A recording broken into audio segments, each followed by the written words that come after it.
No, no, we're No, not you're going not. there. Nope, not going No, where? we're not You going there. already went there. I mean, Nope, we're we're not going rolling. there. We're rolling. Are you gonna go there? Are you gonna go there now? Nope, I'm not going to put my dick chakra anywhere. When we last left off, y'all had brutally slaughtered the Mind Flayer by casting an acid ball all over his fucking face that left him a miserable torso and nothing left. Clementine got one of her arms forcibly amputated in order to prevent a terrible fate, and you all took a nap. You now awaken from that nap.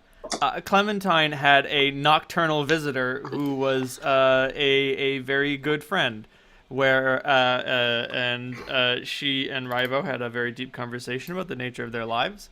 Holt had a conversation with Gemma about what it means to be a weirdo revolutionary when you're in your rebellion stage and you're like a demigod. And Kira and Solyndra had a conversation about history and the nature of Solyndra's psyche. You awaken. Let us begin. All right.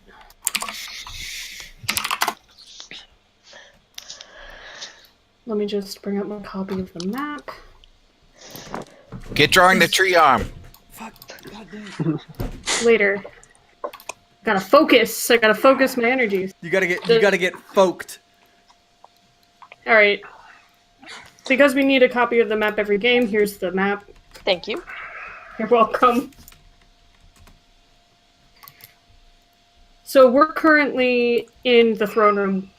Yes, you are in the center chamber, safely nestled in a pile of gray matter material. We're nestled in brains? Don't worry about it.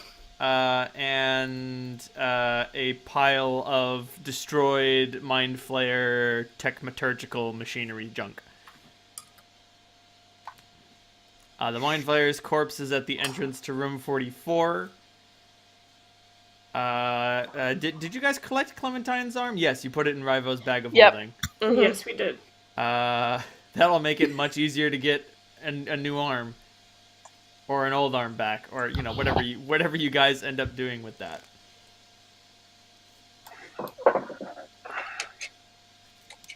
Where to? Clementine pops the fuck awake. Good morning, everybody. I'm awfully chipper for our current situation. It is a beautiful day, and we are gonna get that mirror, and we are gonna get out of here. Gonna get my arm back. Yeah, it's gonna be a good day. It's really weird, Clementine. You see Solyndra across the room. She was in the middle of something. When you pop awake, she stops and walks back over. Clementine, it's weird. You go to be like, good morning, and you raise your left arm, and then you can't raise your right arm because there's nothing there. Yeah. It's weird, but it does not dampen my mood. Oh, no. Jesus Christ. How many fucking trapped doors are there in this fucking place? You goddamn many. You have the power. Nope. I didn't build this dungeon. Dogo built this dungeon. They're just everywhere. Fuck you, Dogo. I second that. What? He said he wanted it to be secure. You want me to not secure the building? Alright, so there's a few ways out of here. We'll take out the map, and so everyone can see it. We could go up through this room here. He points to 15, and then we just have to go through this big room, and then this big room, and it seems like the fastest way is to avoid the tiny little hallways that are probably filled with traps. We're in 17 now, right? Yeah. Okay, so... Are we going to 3 or 4? Well, we're going to both, right? The goal is 33. 33. And if you want, you can go down the stairs by room 24. By 7 and 24. Gotcha. Yeah. Gotcha. Oh. All right, so you're talking about going through 36 to 24 to 15 to 21 to 16? Oh, you can go directly into 15. 15, 21, 16, Oh, yeah. This north door. hallway 3. Yes. Exactly, Clementine. What's in room 49? Oh, shit. What? Don't worry about it. I'm worrying about it! Well, just avoid that one. Don't worry about it. It's fine, Holt. I mean, you can't avoid room 49. There's no way to circumvent room 49. You have to go through room 49 to get to room 33. You don't know what it is. You look at that room and you get a really fucking bad feeling. Don't worry, Holt. It's fine. Alright. Here, you want some tea? No, thank you. It's regular tea. I was about to Okay, ask. then. Is there whisper in it? Yeah. Then I don't want it, pussy. Yes. We can do plenty of drugs once we get out of the heinous dungeon. It's pretty heinous in here. Especially considering the smell of the room that you're in. Actually, like, it's pretty easy to get... No, it's not easy to get away from the smell. Never mind. Disregard that. Anyway. Clem makes y'all breakfast. This smells pretty good, actually. How's cooking with one hand? It's just tea. That's pretty easy. Buttering toast with one hand, that's... Impossible. That's where things get tricky.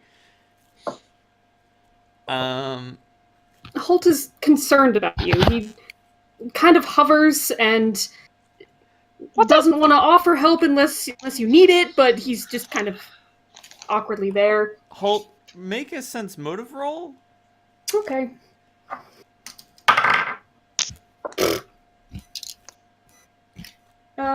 An 8. You don't know, man. Clementine's Yeah. really cheerful and you have no idea why. Does anyone in the party have the scent feature? No? Okay. Hey, just gotta make sure. You never know. Half-orcs can have the scent ability. I didn't know if Rivo was one of those. Nah, he's a domesticated half-orc. Right. Right. Grub, Grub is there. He manages to eat some food, which is like more than you've seen him eat in a while. Clementine wiggles her thumb and then kind of swears under her breath and gives her a lefty thumbs up. Thumbs up. Yeah, Rivo has no idea what somebody who's had sex looks like. That's a good point. So. Fair enough. So whatever just that got bedhead. It's hard to tell on her anyway. And a very glowing dick chakra. Right?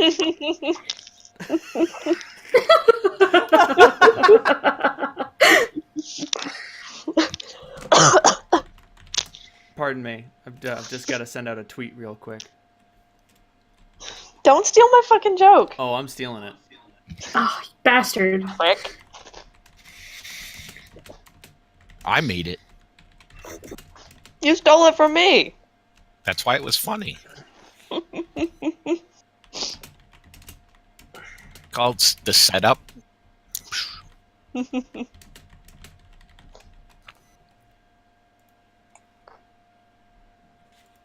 Anyway, right then. So y'all are awake, alert. Breakfast is eaten.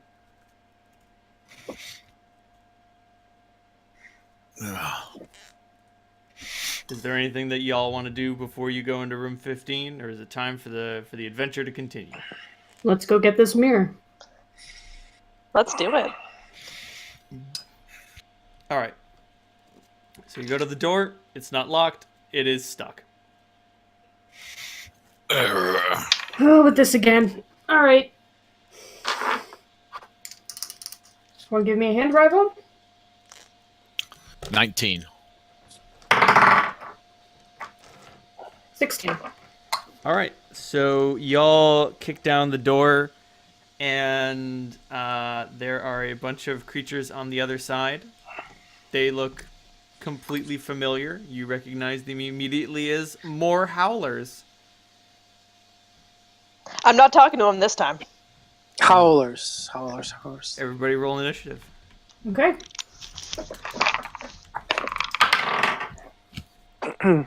Which were the howlers? The howlers were the weird cougar-looking creatures that Clementine tried to communicate with.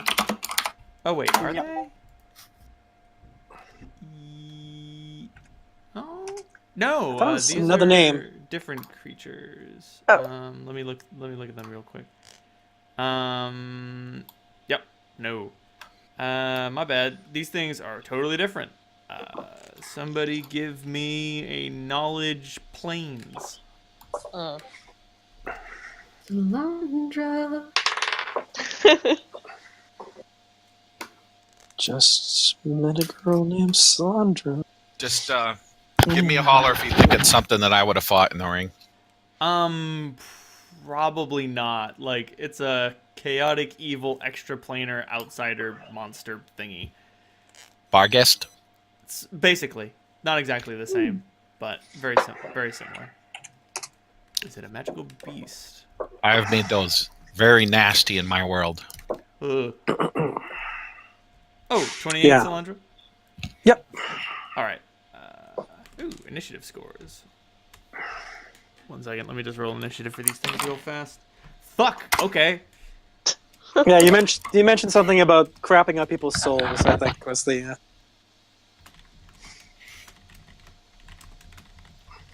You can tell, like, these guys were also just getting up, and you guys kicked the door down, and they all just look at you, and most of them are lying down, and they're like, oh, we have come. Oh, hi guys. Breakfast. Right? How kind of it to knock on the door. So I recognize them. Yes. Howlers are creatures native to the abyss, where madness is the norm and cruelty is expected and often rewarded.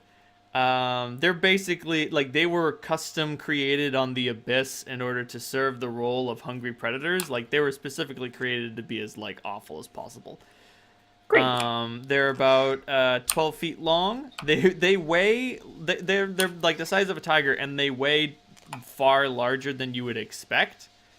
Like, it's a big kitty monster thing, but it weighs 6,000 pounds. So they're very dense. Very dense. They can bite. They've got porcupine quills, and the porcupine quills cause immense and awful pain. And how many are there? There are 11. Oh. Like, there Lovely. are. They cause the pain from these porcupine quills is like vomit-inducingly awful. Just like it's so bad. It's a pain unto itself. Solyndra says, "Fuck! Kill them quick!" All right. So I think Rivo's first. Rivo is first. Should probably say, "Fuck! Howlers! Kill them quick!" Oh, I forgot to roll for Grub. I also forgot to open Grub's sheet, so give me a minute while I go radio silence. Okay. Because Adobe Reader fucks up my entire computer box. Your poor computer box. I don't know what So it is. Rivo grabs Holt because we're standing in front of the door. Yep. Let's get fucking in there now. You see him. The veins.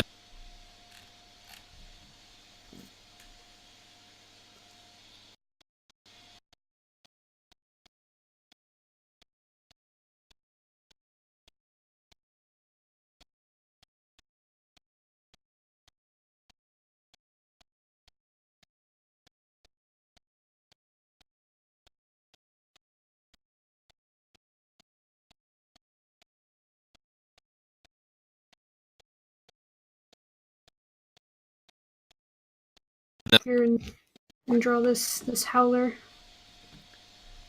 To describe the Howler. Thank you. The Howler is a vile predator, has hide as thick and tough as leather, wicked ebony quills run from its head, tail, and back. So it's like a tiger, but like if you mixed a Covered tiger in with a porcupine. porcupine. Yeah. Like a mane of porcupine. That's cool. I'll make it it's- look cool. It's also like not incredibly intelligent. It's just really big. Also, Really big and really hungry. the big thing that that makes howlers difficult to deal with is all beings other than chaotic outsiders within 120 feet of a howling howler must succeed on a will save or become cursed by the creature's howl. Once a creature becomes cursed this way, they take no additional penalty for being exposed to additional howler curses until the current howler curse is lifted. This is a sonic mind affecting effect, and it basically does 1 wisdom damage every hour until you succeed.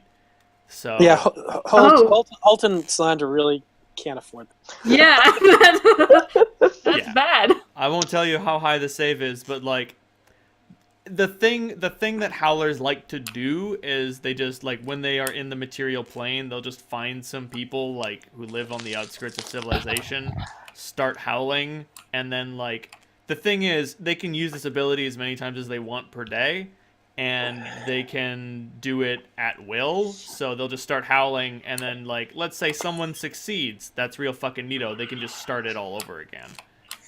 And then they have to succeed again. And then they can just start it again. Like, Wow, that's yeah. Yeah, I'd say that the kill them quick is really, really relevant here.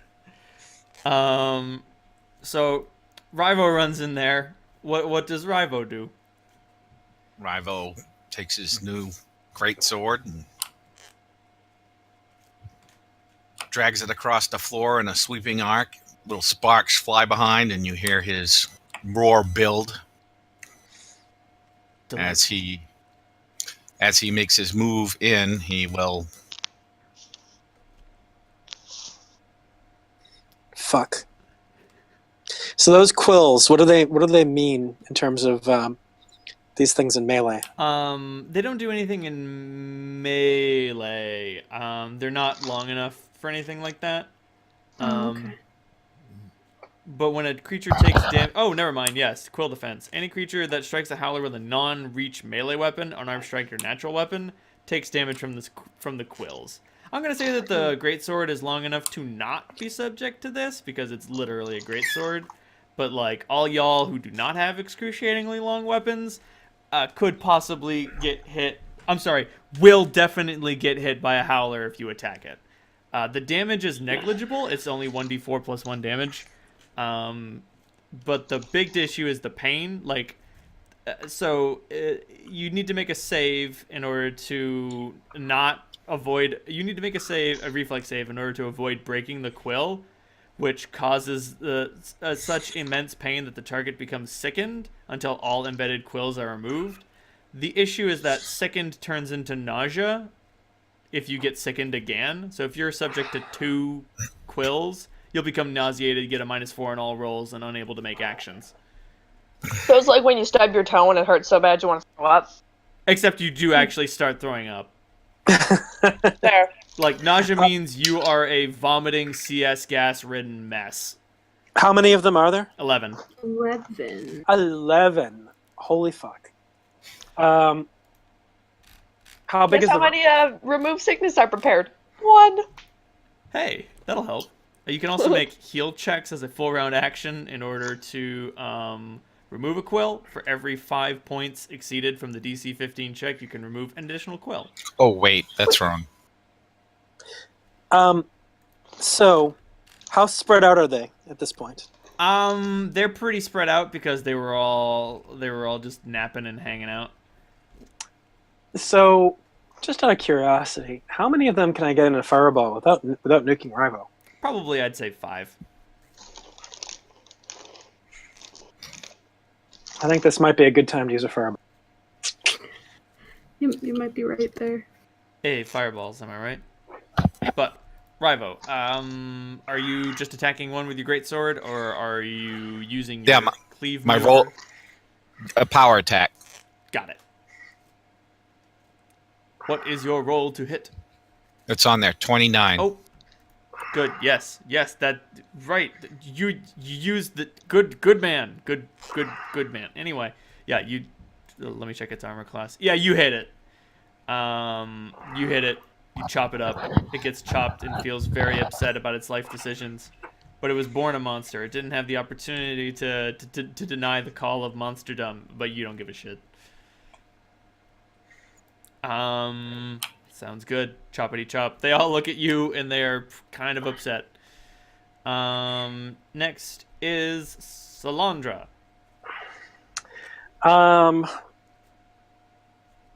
Do I know of any particular defenses these things have in terms of resistances or anything like that? You Is would that... be aware, and you are aware that they have no spell resistance.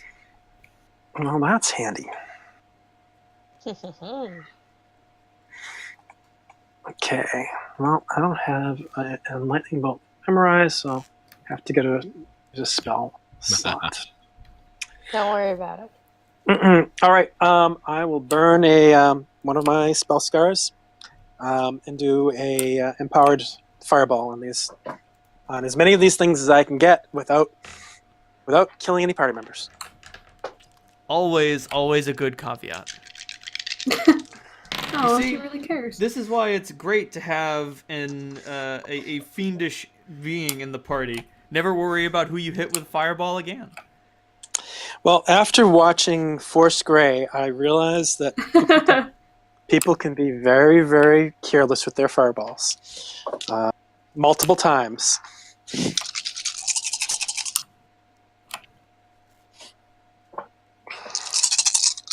Oh, you can't use a fireball point blank range at a zombie.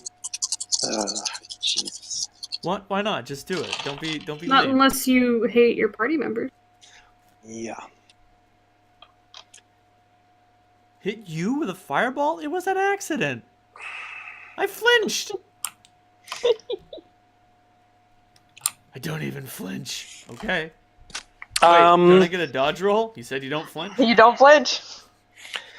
So that's 36 plus 18, 46, 56. 50. Oh, 46. No, 46, 54. Right. Yep. Well, shit. Yeah, no. Just you delete 5 of these creatures. There is nothing but like ash and bones left of them when you blow them the fuck up. And the others look around, and they're just, at this point, like, one of them gets chopped nearly in half, and it's like, it's okay, guys, just get him. And then 5 of them explode, and now they're just like, what? What happened? What happened? Our boss lives in that room over there. What did you do to him? But enough of that. Right now, it's Holt's turn.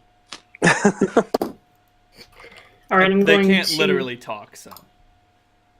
The one that Rivo chopped but isn't quite dead, would it be within my range to go and go? Oh yeah, you could chop it up definitely again? run in there and chop it up. Like, this room is so small that, like, any of you can just, like, charge across it. That's not true. Oh, sweet. You could charge across That's it in fine. 2 turns, but still, yeah, the ones in the back have all been blown the fuck up. All right. Draw my sword on the way in, and try to hit this thing. Go for it. You probably will. Their hide is not as strong as 21. the claims. Yeah, that's definitely a hit. Okay. D10. Where's my D10? There it is.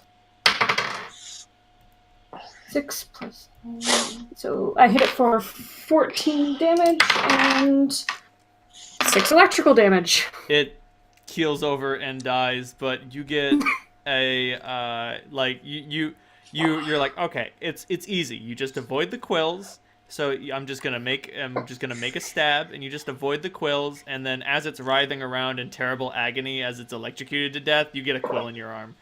And you're like, great. how did my armor not stop that? You think as you make a reflex save. Come on. Oh no. I rolled a 1. Ooh!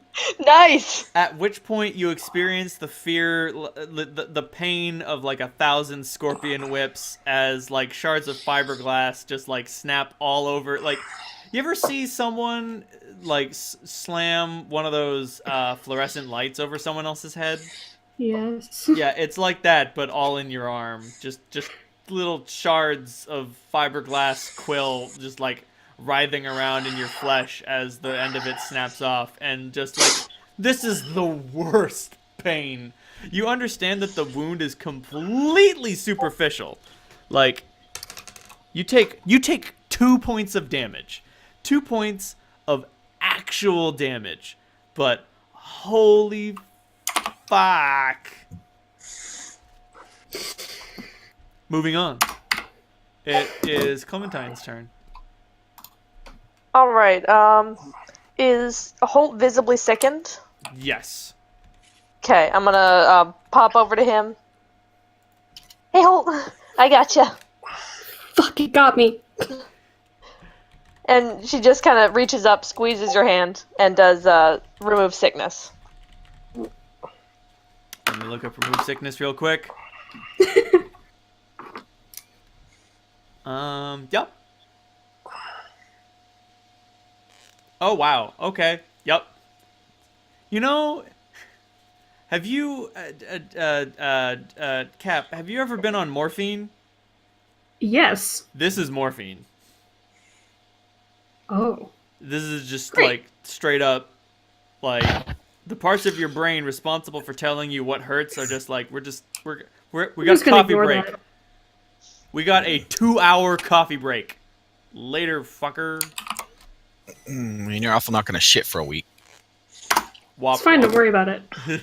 Don't worry about it. The drawbacks of excessive magic use. Don't worry about it. I kind of skipped Grub's turn, so Grub gets a turn, and he will also launch a fireball. It's only gonna catch 3 of them in the blast, because there are not so many all together. Well, shit. And then they all succeed their saves for reasons beyond my control or understanding. I guess after the first fireball, they were like, "Oh shit, they know magic. Watch out for fireballs." And then the second fireball is just like not nearly as surprising. So, the 5 of them that are left like kick up a gigantic howling racket. I'm going to need 5 will saves from all of you. Tell me if you roll lower than a 12. Okay. Well, modified. Modified lower than a 12. Thank you. It's a will save, right? Yeah. Oh, thank God. Not to the will save, but to my roll. Is this a spell, supernatural, or spell-like ability? This is a spell supernatural or spell-like ability. Enjoy your bonus. It's not a fear effect, is it? It is not a fear effect. Fuck. It is a curse. If you were hellbred, you would be immune to this. I rolled above 12 each time. Nice work. Not rolled, but I got above 12. We are cutting it very close here. Shit. Yeah, we're all good.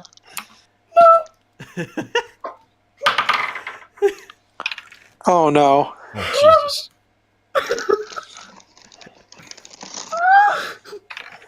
You all right there, Holt? Buddy? You ask as Holt begins swallowing his own tongue and summoning an elder god. No. Ea Cthulhu! Ea Dagon! I only fucked it up once. Yeah, I think that's all it takes. That's all it takes. They only have to get lucky once. So, yes. Colt, Colt. Holt, you feel cursed. But by any chance, do you have remove curse? No. Is that a spell? Yes, Yep. it is. I mean, this is a curse that you can break on your own, but like it's not a disease, it's not a poison, it's a curse. So Holt, you lose 1 wisdom. It's not drain, it's only damage, so that'll come back. Okay. And every hour after this, I will ask you to make another will save, DC 12, and if you succeed, then you'll get the howl out of your head. But you're gonna be hearing this howl for like an hour. And like, did you know that like when you have to drown something out, like it fucks with your head? Like, people who work in a mall, like especially during the holidays, just have to block out the constant Christmas songs. Oh, I get that just from walking through one of the stores. Well, it's different when you're there for 30 minutes and when you're there for 8 hours. And 8 hours of prolonged blocking something out actually does like reparable brain damage. Fucking Chris and your anti spells. Accept magic into your life. Accept magic as your lord and savior. Anyway. They do that, and then they descend on y'all. How many attacks do they get around? All right. Most. Are we gonna get all killed? No. 3 of them are gonna try. Like 2 of them are gonna attack Rivo. 2 of them are gonna attack Holt, and 1 of them is gonna like whip around and attack Clementine because Clementine is small, has 1 arm, and like looks eminently attackable. Ooh, and these guys use my witch hunter stuff on. So. Oh boy. So Rivo, what is your armor class?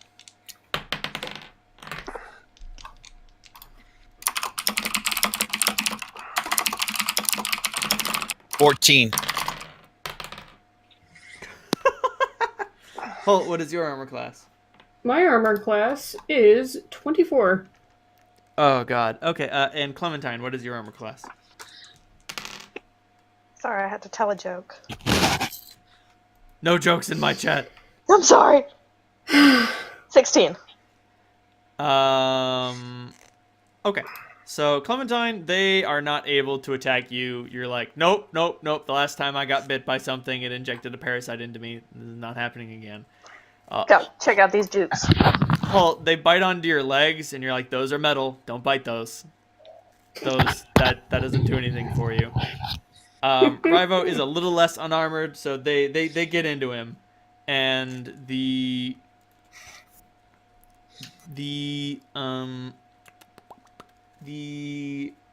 16 damage that he takes from the attacks pales in comparison to the... I need to know how many different times I get hit because I have damage reduction. Right.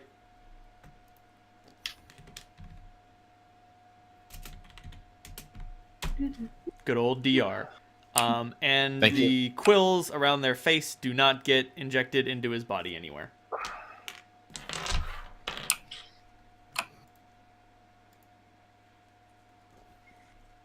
Meanwhile, back to the top of initiative.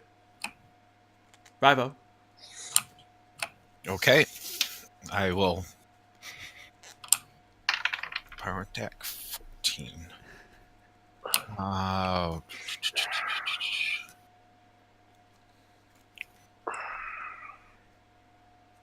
Yeah, that's a 29 because I have 15 to hit. Oh, Jesus Christ. Yes, you hit. I don't think you can miss these things except for a critical failure. All right, neither one were critical, so it was 2, and I have to Witch Hunter. That's plus. Okay, so that's plus 3. Does that happen just because they have magical abilities? Yes. Chip, sounds fair. Witch Hunter sounds like something that's good. So I have 2d6 plus 16 twice. 4 and 3 is 7. So that's 24. 4 and 1. So that's 24 and 22. Okay. Do you have Great Cleave? Yes, I do. Are you getting another attack? Because one of them horrifically dies. And that is not a critical nor a failure. 2 and 6 for 8 plus 17 is 25. It is also dead. You get another attack. You're my favorite. Oh, that was... Do How do you confirm a critical miss? There's no confirmation. I don't do critical misses as anything catastrophic. Oh, come on, I want that chop Holt in half. No, sorry. We were Fuck telling off. the same joke. So like the way it works is like Rivo makes a giant swing. He chops the first one and it barely survives. Like parts of its head and face are missing, and it's just like ah. He chops another one, which terribly dies, and then he chops another one, which just like terribly dies as like a gigantic blade gouges out very important parts of it. And then he's gonna go chop the other one that's next to Holt, like near the other side of Holt, and just there's too much Holt in the way. Like you run into him with your arm, which just like ruins the momentum of your swing. And Holt, you're getting nudged by something. Oh, it's Rivo. He's got a big The sword. fuck, dude? Get out of my way, bro. Solyndra, it's your turn. I move over to stand beside Clementine, and I'm actually going to use my. Wait. Oh wait. I'm going to use a suspicious mark. Once per rage, I can use a swift action that costs 2 rounds of rage. No, wait, no. Where is it? I've got a thing that allows me to re-roll. Oh. I thought it's That's added to your. cool. I think it just adds to your roll, Chris, doesn't it? I think it's a reroll, actually. I have one thing that allows me to Yeah. a suspicious mark. Once per rage. So we call him. Oh no, it only gives me plus D6, so it would have been a miss. Well, actually, if I add a D6 to a 1, Does it add to the base roll? I think Yeah. the one's always automatic failure. I think. You can call on a special mark after seeing the result of the two. Actually, as written by the rules, it doesn't increase the value of the roll. It increases the value on the die. What does that mean? It means that it can turn a critical miss into not a critical miss. Or So that- like if you really wanted to go for it, if you rolled like a 18 or whatever, you could use your auspicious mark to turn it into like a 21 on the die, which would be a critical hit, Oh, which is insane. But yes, Fucking rad. it's you can only Alright. do it once per One race, so roll. I'll allow Yeah. it. no, I won't do it at this time. But Okay. I'm trying to work in ways to use that. So Yeah. No, Okay, it's go- a good. go- That's good ability. go on, Solyndra. I'm just gonna cast Slumber on the one by Clementine. So I'm hoping that that by standing here, I'll attract its attention, so it'll attack me instead of her. Sounds good. And hopefully the slumber will work on it anyway. what's All right, so the- DC is 19. the DC is 19. Yeah, hexes have very nice.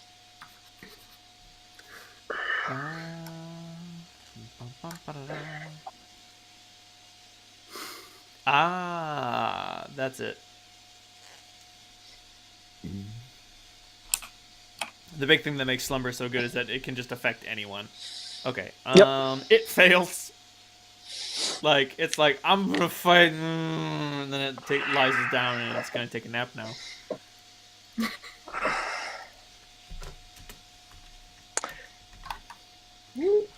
Yeah, I think it's Great Cleave combined with Power Attack. No, it's greater because the regular cleave you get 1 extra. When you get greater, you just go until you miss. Yep. As long as there's You go until within you don't your kill reach. something. It doesn't help you a whole lot against a boss. Doesn't help you a whole lot against a duel, but for handling like small fry, it is it doesn't get much better. It's like having a whirlwind attack. Right? Yep. What are you gonna do when the kobolds come for you? You call on the barbarian with a great cleave. It feels like cheating. There's one ability, I don't know where it is, it's somewhere hidden in one of the Pathfinder books, and it's called Supreme Cleave, and it allows you to take a 5-foot step in between these attacks, Oh my god. and that's when shit gets fucking nuts. I'm talking like moving 120 feet and around as you mow down goblins. Well, basically, the way I would look at Cleave is it's not like another attack. It's really You just keep going. your swing just keeps on going through things. It's just very very cinematic, but yeah. Well, Reynald, I expect a link of the next cleave. Oh, God. I've been looking for it because I know that you would love it. So I don't know. It's Grub's turn, and I'm just looking at his science devices to figure out what it is that he wants to use. So, Dave, you put that other one asleep? Yeah. Oh, I And know what I- he wants to use. I actually have no idea how many they are. I think that there's like one left conscious and one asleep. There is one left who's fighting Rivo that is nearly dead. There's one that's asleep, and there's one that Grub is about to hit with a scorching ray that's attacking Clementine. No, the one I knocked out was the one attacking Clementine. Oh, my bad. There was only one attacking Clementine. In which case, Grub is going to attack the one that's attacking Holt. Thumbs up. Did you say Dunzo? Because it is. Do you like your howlers well done or extra crispy? Extra crispy. So slumber was supposed to be my ability that I could use when I wasn't slashing things. So I guess it works. My bad. It's not dead at all. That's a 1 and a 2 and a 3 and just lower rolls You than tickled I it. expected. Oh no, it's on death's door as this thing gets hit by 2 incredibly hot scorching rays of liquid hot fire that just hit its body as it screeches and screams, leaving a glowing patch of raw burnt flesh and an awful odor. And at which point Grub calls out from further back, "Shit, how do I turn this thing up?" Moving on. It's fucking technology. How would I know? I have no idea. Try throwing it at him. Don't. Okay. Have I ever told you about the Great Salt Wars and the Fireball wand disaster? No. Okay. Short story time. I had a friend who ran it so that you could break a wand in order to expend a random number of spell charges left within the wand. Oh. So he would just like roll a D equal to the number of charges left. And somebody dropped a shipment of fireball wands. It was only like 10 of them. But they ended up they used it as a bomb to blow up a ship. And when they all exploded, it created so much heat energy that it evaporated the ocean around it and coalesced the salt into a gigantic saltberg. Jesus. Nice. That immediately turned into a prize for pirates and started a giant war that lasted months. As people Who won? tried to steal this saltberg and tow it into port so they could sell a gigantic pile of pure salt. Moving on, it's Holt's turn. Okay. So I assume that Rivo ran into me. I'm trying to shake this howl out of my head that's supernatural version of the Frozen Let It Go song. Yep. And the one that Solyndra Let it go. do not with me.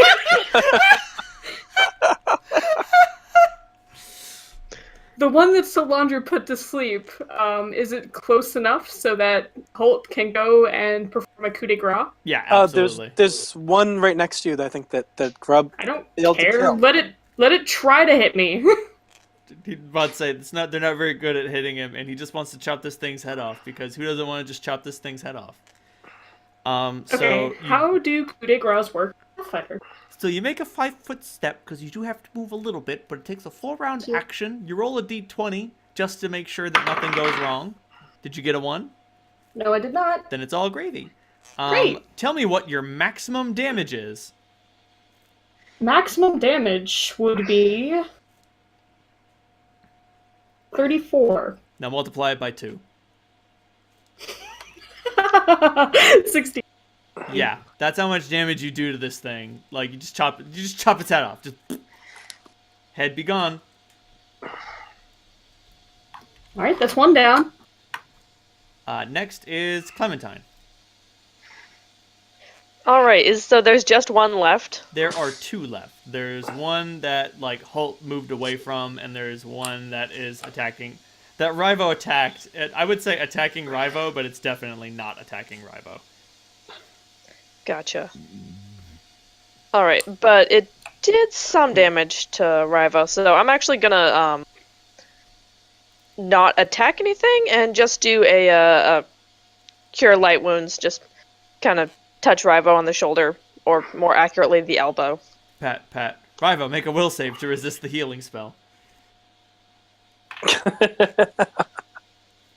I have to do it twice too. Oh yeah, because you get advantage on saves. My For goodness. Pete's sake! Yeah, fuck that shit. Like you try to heal him, and your healing spell is just like he doesn't want it. Do I still spend it? In order to be totally cruel, yes. Okay, fair enough. In order to enforce the rules. If it's a dex save, then she probably just missed, right? No, it's not a dexterity save. Like, you can resist healing spells. It's just the spell is coded as harmless, and so most people don't. But when Rivo is raging, his superstitious nature keeps his anti-magical defenses up against everything, including harmless spells. You never know what might be sneaking in. In any event, it's the Howler's turn. I swat Rivo.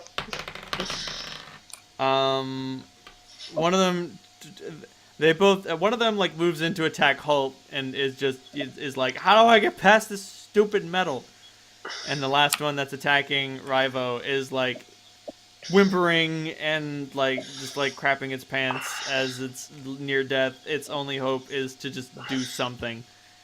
Unfortunately, it utterly fails. That being said, I'm gonna need everyone to give me 2 will saves. You got For it. fuck's sake. Holt, you're excused. You're already subject to the curse. Okay. All good. I was hoping it didn't stack. No, that's the balancing factor. They don't stack. Thank What you. a freaking waste. I know, I got an 18 on one of mine. I got 2 18s. It's like 25. Great. Yep, you're all good.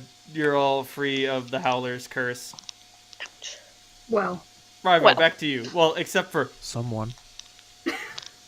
not naming names. I'm going to waste an entire term intimidating this frickin' thing. I'm going to get my face right in front of it and then slowly, inexorably, just push my sword right into its chest.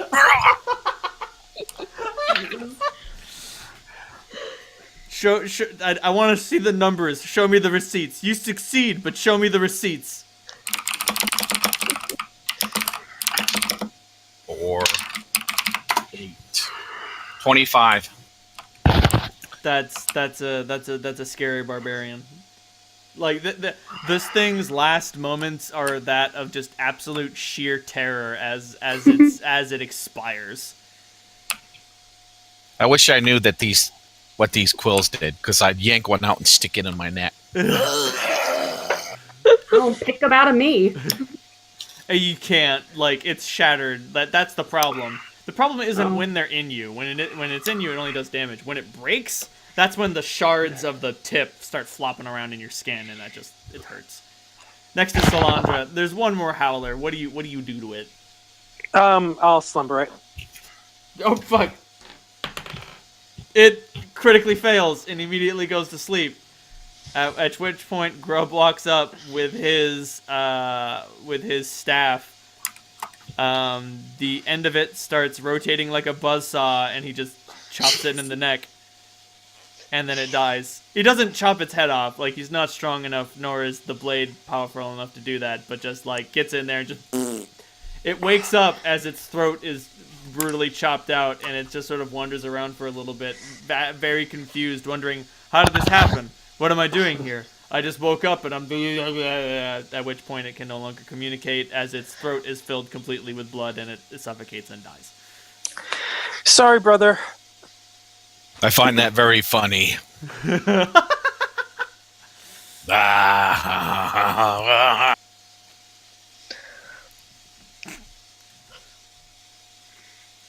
Howlers, am I right? Rival, for half a second, looks at Holt. I want to smack your sword again. Are you? I mean, he visibly looks at you like he wants to do that again. And you watch him. You see that when he stops his rage, that it is a freaking battle for him to lock it back down. He really just wants to freaking keep going. Hold, sheathes his sword like, no, Fuck. not Holt, now. Gives Holt, me are a you stern okay? look. I'm fine. He just shakes his head, trying to clear like a ringing in his ears. Like the quill is still in there, but the effect is suppressed. Anyone can just like take 10 on Here. a heal check to just pluck it out. Hold. Can you sit for a second, please? Yes, he sits nicely. Thank you. It's weird not being able to experience pain. Weird in a nice way, I bet. Oh yeah. I don't know. Like, there's a part of you that it's kind of scary. Like the battle was over, and for a few seconds you were like, "Ha, that's done with." And then Solyndra was like, "Are you okay?" And you're like, "What do you mean, am I okay? I'm fine." And then you look down, and you're like, "Oh yeah, that! Oh shit, I should get that taken care of." Just maybe, just maybe. Maybe? Ah, fuck it. Don't worry about it. Here, hold my staff for a sec. Okay. I've only got one hand to work with here. And I will take 10 and get the shards out of his Holt's arm. I'm gonna detect magic and just take a look at this room. There's nothing magical except for the howlers within. The room is completely unremarkable. It appears to have served as some sort of storage area, but apparently everything in it had been taken out. Damn things. Let's Yeah, hope even that I there's think those not more guys of are those. Those were awful. Yeah, I was afraid that if all of them howled at once, with as many as there were, we would have been in real trouble. It was an excellent call to throw some fire in there. Mm-hmm.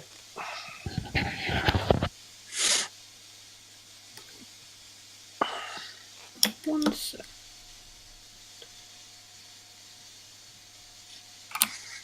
There we go. Fuck, these guys smell really bad when they're burned. You telling me? Yeah.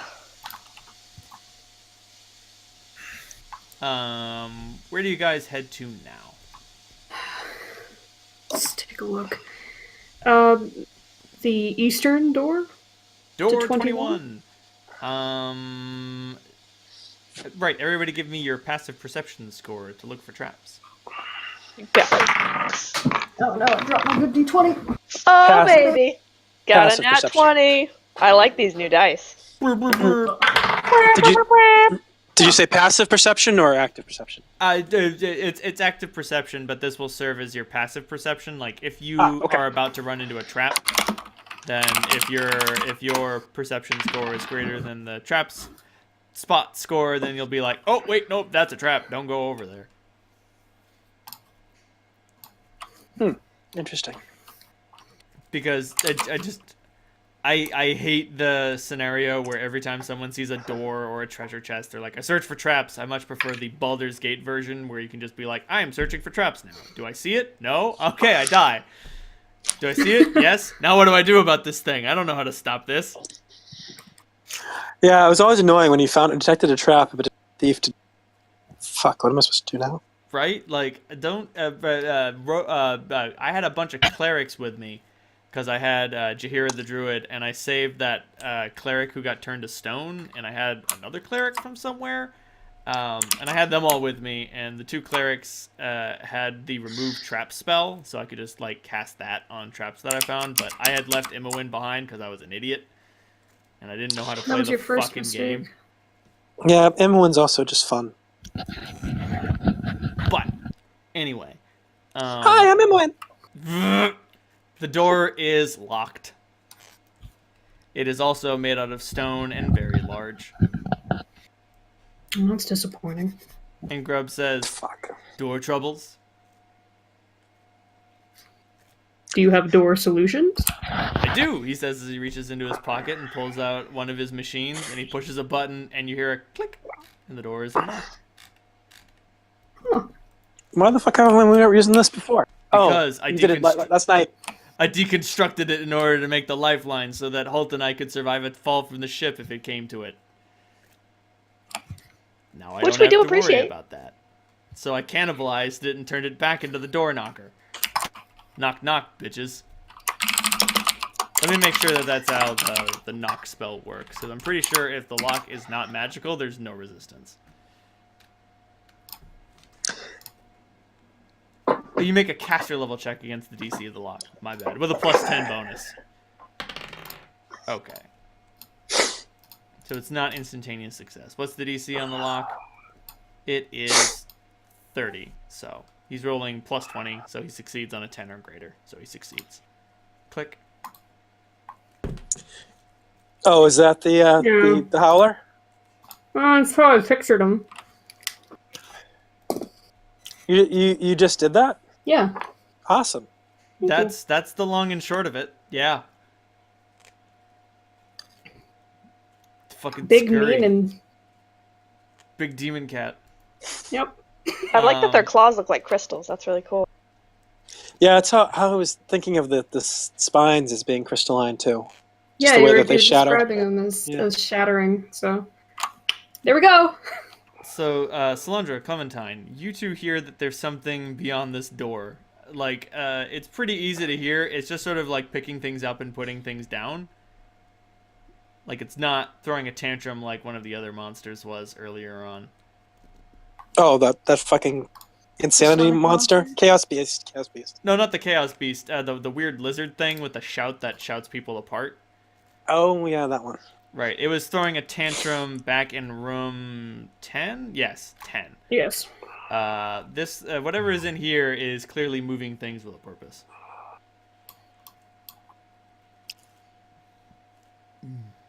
All right, I have brother out. Grub holds up one of his devices and says, "May I suggest stealth?"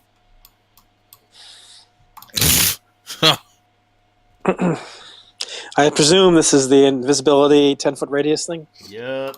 So long as nobody minds having a big old group hug, we can walk past this thing and it'll never know we were there. Worth a It's a shot. good idea. At least until the door opens. You know, I didn't think that far ahead, he says as he turns it on and gets close to all y'all. The tricky bit is walking through the door all at once. It is crowded. You all do get to see the creature, though, and I can just show you what it looks like. I'll pick up Clem. Thanks. Get your foot out of my chakra.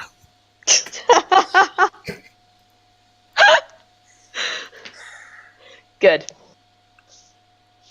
I oblige.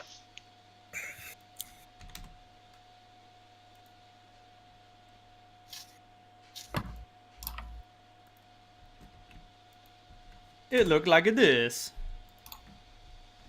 And it's just sort of like wandering around, picking up boxes, and just sort of organizing things in the room. Is this a knowledge plans? I don't know what it's Knowledge nature? of.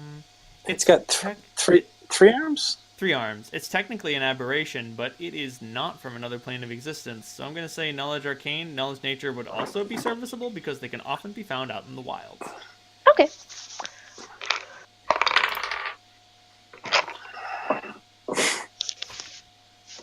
Yeah, 15. You would guess like some sort of subset of ogre or giant. 22? 22.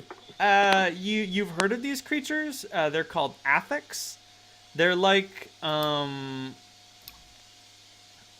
they're very much like ogres and giants. They've just sort of been like bred and magically ensorcelled so that they're more sort of like pliable and easier to deal with.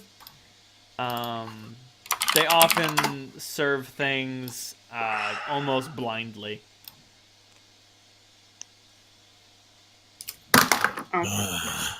Let me fight it. No. Fucking pilot.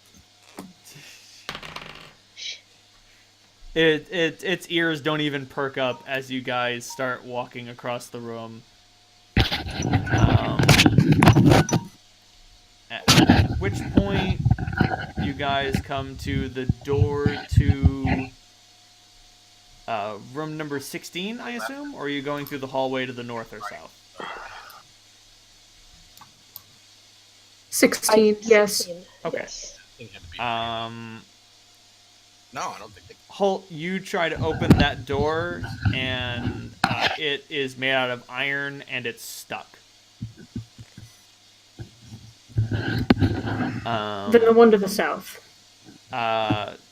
Grub whispers, no, it works on things that are stuck, too. Oh, okay. That's awesome. I'm keeping my eye on since there's a stuck door that needs to be opened, which might generate noise. I'm keeping my eye on what is it called? An affect? Affect. At which point, Grub activates his science device, but the whispering that you guys have been doing perks the affect's attention. Well, it's not particularly smart. It just looks over at all of you and is like, "What? What was noise?" I hex it. Ah! Is it another slumber hex? Yep.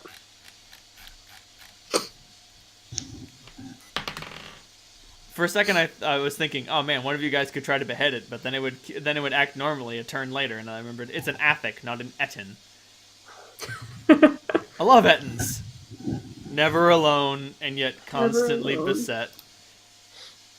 What is the DC on this slumber? 19? 19. Well. It starts to sort of nod off, and then it comes to and is like, give me a second. I need to find a random aberration name generator.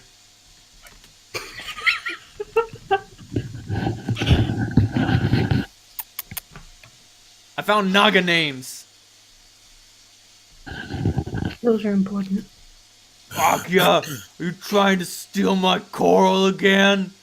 You're not gonna get it again. You can't put me to sleep. Knock it off. I'm busy moving things for the master. Jeez.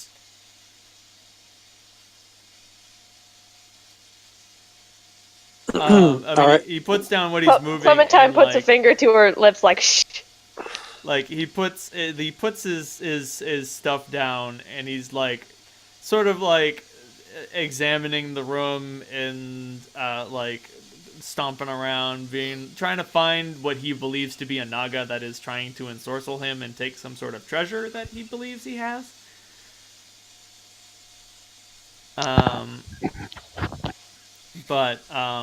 Holt, you have no other issue. You nudge the door softly, and it is open now. Alright, let's go through it. Actually, I'm doing detect magic on while we're here.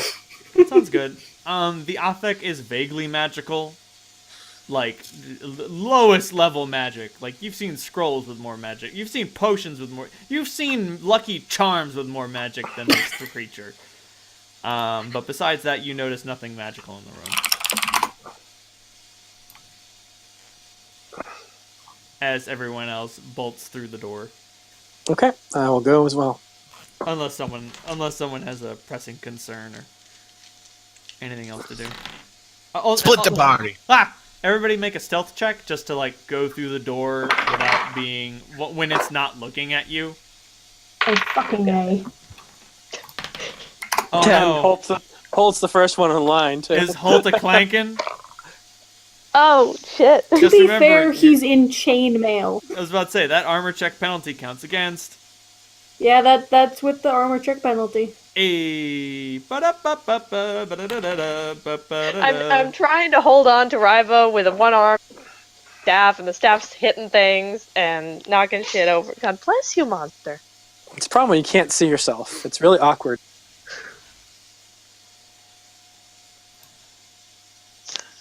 What did Rivo get on his stealth roll? Well, I'm trying to figure out if I get any bonuses. That's fair. If you don't have any skill points in it, it's just a dexterity roll. Oh, okay. All right.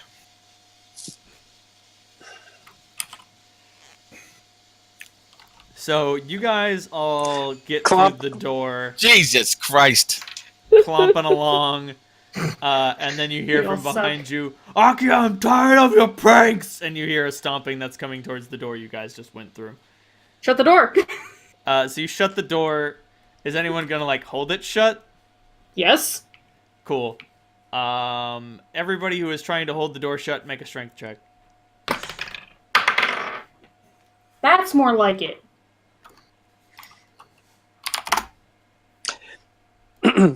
My strength doesn't add a whole lot of value, so I'm just going to have rather in case it bursts through. Got it. Yeah. Yeah, you guys hold the door shut, and just like something pushes from the other side, and you guys are able to handily hold it on the other end as it grunts and shoves, and like it wails for a little while, and then it suddenly just remarks to itself, "Wait, this door doesn't open. And how did it open?" And then like the pressure on the other side of the door stops. You don't know how long you have as this thing looks on with bemused consternation at its bizarre predicament. But you guys can do whatever. Like it is no longer trying to open the door. You don't know if it will try again. I don't know what you guys want to do from here. What's in room 16? What's in room 16? I think room 16 is a big fucking nothing. Awesome. Room I love 16, has literally nothing in it. Like it is another empty room. A lot of the rooms in this fortress were a lot of the possessions in these rooms were cannibalized in order to make Quarv's bizarre machinery. So, like these rooms clearly held things, though what their previous function was is largely a mystery. Oh, Rival, you can put me down now. Okay. Thanks. When you gain your temporary hit points from your rage, do those stay out? Do those stay until you lose them? I would say that they last like a reasonable amount of time. Like, I'll say they last for an hour. Like, if you've ever tried getting your adrenaline down after you've had like a very adrenaline surging experience, it takes a while for that to really go away. Yeah, that's the most confusing thing about the Pathfinder Rage is the way those temporary hit points work. I don't quite get it. I mean, like, it has to be temporary hit points, otherwise they'll fall out from underneath you when you stop raging, and that's the most frustrating thing. Yeah, you don't want to die just when you leave Rage. Or, like, I've gotten knocked unconscious. I had a level 16 barbarian who got knocked unconscious, and because he got knocked unconscious, he got knocked out of his rage, which meant he suddenly lost 32 hit points, which means he dropped from 10 to negative 22 and just suddenly died. You just died. Whoops. Like, the experience of being knocked unconscious during his rage just, like, caused his heart to explode as the bottom fell out from underneath the stock market crash. Oh, whoops. Anyway. I like the way they do it in 5th edition. It's just give you resistance. No extra hit points. Meanwhile... Right, so you guys are in room 16. Where are you headed now? To the northeast corner, there's a upper door to like a hallway. I see it. That's unlabeled. It's also locked. It is... I'm keeping an eye on the door to room 21. I guess I should look at the door too because I have good eye perception. So the door is clearly locked. It's made out of a powerful, strong wood. You know, it's mahogany or something. Should we be making another set of perception rolls, by the way? No. I don't care about discovering the attic. The thing gets a -8 on its stealth. Like, anyone could have heard it on the other side of that door. Oh, okay. It's too big to not be heard. Like, even standing still, like, its breathing is audible. Right, this door is simply made out of wood. You could conceivably try to break it down in one go. You could try hacking at it with your weapons, but it is locked. And Grub expresses consternation, not consternation. He expresses. I don't know why I keep using the word consternation. It was on my It's fun to say. thesaurus. It was on my thesaurus calendar. No. He expresses concern about using his door knocker too many times on doors that you could otherwise break. That seems fair. Alright. All right, if you're breaking that door down, I'll go wait by the other door in case the Affik comes back. Holt will try to break down the door. Sounds good. Give me that beautiful strength roll. That being said, I am going to get a glass of water because I am thirsty. Okay. I will BRB also. Not bad. My dice have not been kind to me tonight. Still not as bad as the sewer venture. But they could be doing better. I'm looking at you. Yeah. I have like 5 other d20s I could be using. Yep, I knocked over everything I own. Do you need help? No, I just need some paper towels. What did you knock over? Everything.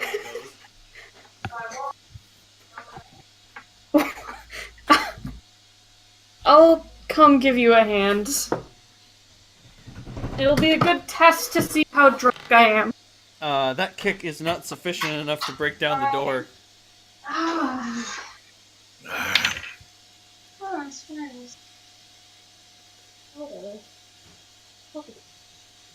Hey, I like the piss run. That kick is sufficient to kick down the door. And the door is unceremoniously kicked down. Thud. I'm gonna pee right now. Well, On the other side of that, could you not spill beverages on my side of the bed? what the hell is going on over there? Critically fail your dex check. Please don't get crumbs on my pillow. Dude, don't get crumbs on her pillow, bro. Like, that is the worst thing. People wonder why I don't eat even near my bed. Poor Pidge. So yes, Rivo was able to kick down the door. It's on my side of the bed, because that's the side with the bedside table. What the hell is going on over Cheez-It crumbs in our sheets. On my side. Well, at least they'll be easy to spot. It's true. There's nothing Wait, worse she'll than be like back in a potato second. chip crumbs on a white floor or a white sheet. Hello. Oh, you're back. Thank God. All I right, am. So you're able to successfully get through that door. Great. The issue is going to be getting into room 3. Actually, it's not much of an issue. There is a door to your right that's hidden, or you could literally just go down the hall until you get to the other door. I think we'll go down the hall. Like, you could spend all day trying to open the Melon Lord of I'm the back. Rings hidden door, or you could I just don't have go the down patience hall. for that. Yeah, fuck that. Alright, so Fuck y'all that noise. y'all walk down the hall. Let me look up something real quick. Did I miss anything? We're in Hall C. I'm spilling everything, and yeah, I think that's about it. Spilling as in... Like, I had As 2 in drinks literally. and managed to knock them both over at the same goddamn time. Yeah. I'm still not done with this drink yet. I love these glasses, Pidge. Thank you. You're got spilling a secrets for a second. stemless rainbow wine glasses. You walk through the hall. You take a left. You take the first bend. Things are all right. You take a second bend, and then it is difficult to see the magical lights illuminating the walls because there is so much gore and viscera in this hallway that it is blocking the light sources. Oh God. Jesus, what happened? That's a very good question. Seems like a good sign there might be a trap. Ugh. Do you guys continue down Hall C until you reach the door? Holt is going to. Let's How about take it that? How slow about for a that sec. secret door to room 3? No, Holt's gonna ask Gemma first. Okay. Okay.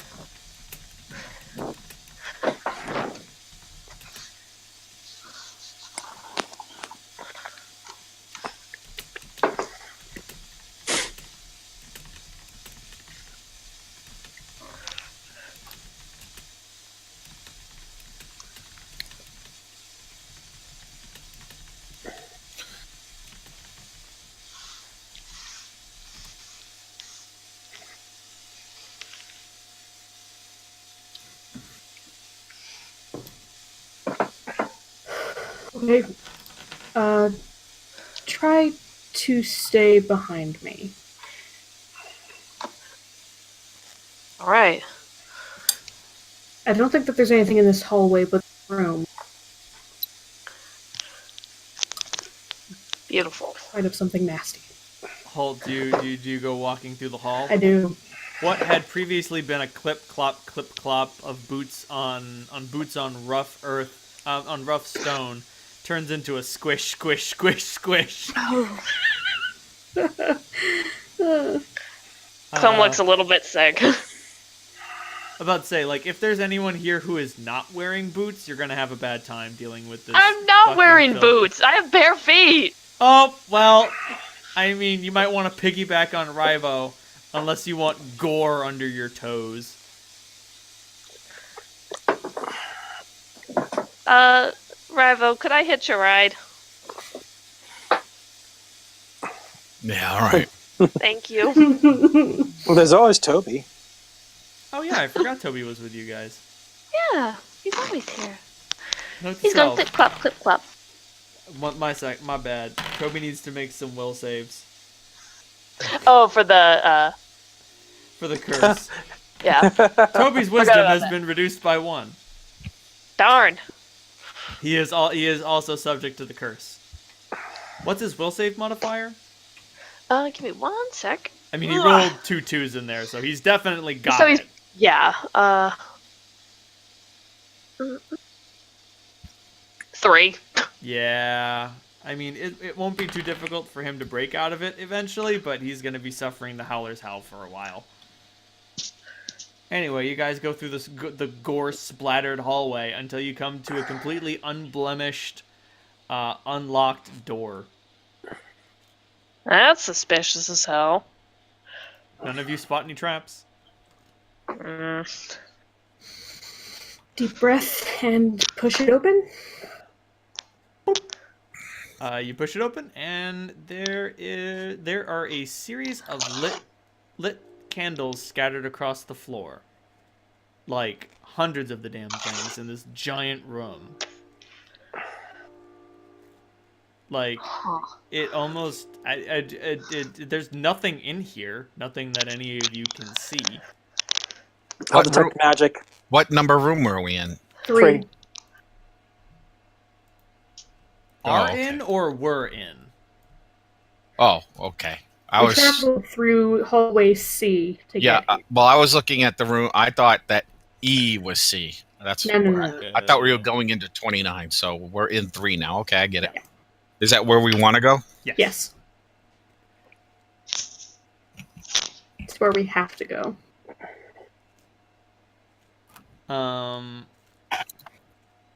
So yeah, I was detecting magic. You detect magic. You don't notice anything in particular, but What about the candles? Were they recently lit, or is it? I mean, that's the weird part of all this, right? fair enough.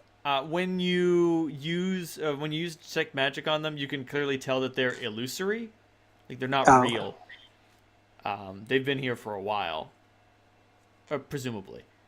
But what really catches your attention is something. Someone has scrawled on the wall 7374109.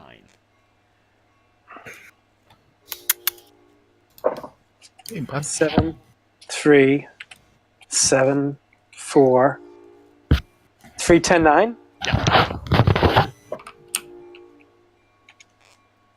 Like that. Was there a, for a good time call? No. Except it's all written out. In words? Yeah. In common? Yep.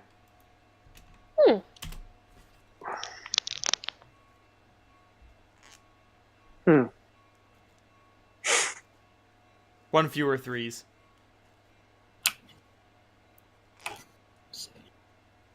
Everybody who is present, make a wisdom check. Fuck me. You got it. A wisdom check or a wisdom save? Check. So just like a D20 plus your wisdom modifier? Yep. Got Oh, it. Christ. Yeah, not really a good roll for me. Mm. Oh boy.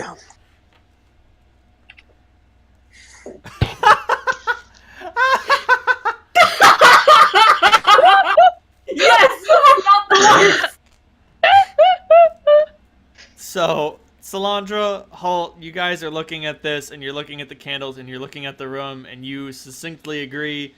It succinctly and complimentarily agree. Yeah, this is a bunch of bullshit. Meanwhile, Rivo and Clementine look around, and you're like, no, wait, there are groups of candles around here. One of them has 3 in its little group, one of them has 4 in its little group, one of them has 10 in its little group, one of them has 9 in its little group, and then there are 2 other 7s. There's 1 7 over here, and there's another 7 over there. And you sort of trace out this really sort of weird shape. Probably the path through the room. Does it look like that will lead us through the room? No, the room is just a normal room. It's constructed okay. like any other. Gotcha. Well, I'm gonna head over to the candles in order. Okay. You circle, it's not a circle, but you head around to all the candles in order, and it does make a vague shape that has, like, you are connecting a series of dots. And, like, there's an inside of the shape, there's an outside of the shape. Like, there are a whole bunch of candles in this room, and most of them are solitary, but these are the only ones these are the ones that are closest to each other and all grouped up. Okay. Like, these do not span the entire room. They span, like, maybe a smaller, like, 10-foot, 20-foot area.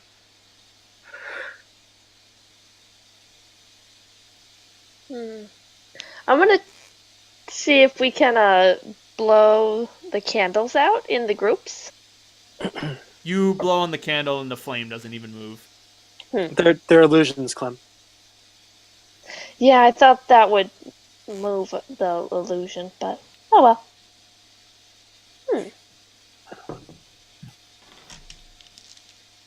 What's the message on the wall written in?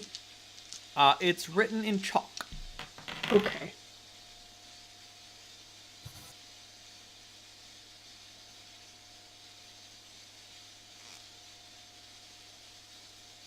Chalk.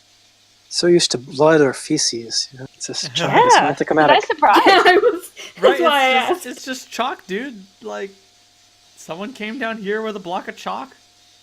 Rudy's got the chalk, the go to chalk zone. Anyway. Don't get that stuck in my head, too. Dude, motherfucker, you don't know how often that gets stuck in my head. I'll just be at work moving boxes of chicken, and then all I can hear is, Rudy's got the chalk, the go to chalk zone. Just let it go. Anyway. You're getting coal in your stocking for Christmas. Damn. Yeah, it's like another year.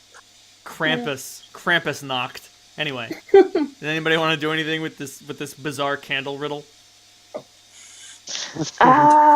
Clementine, Solyndra refuses to recognize that there is a riddle. Fuck it, I'm just gonna go to the door. God damn it, Holt, stop. No!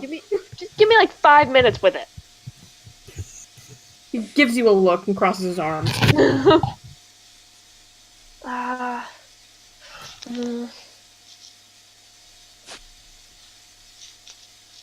I'm gonna jump in the candle sections in order.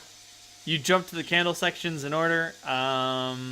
It's really difficult. They're kind of far apart, but you take some jumps and you take some leaps, and nothing happens.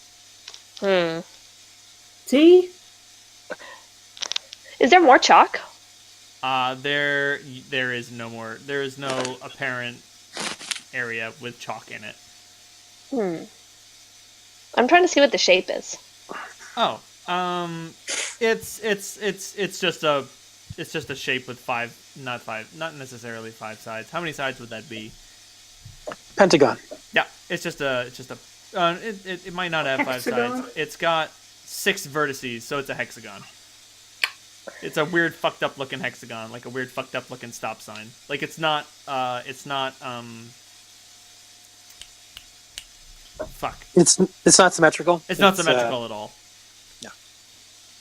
Let's all try standing on one of the spots. Here, Toby, you stand here.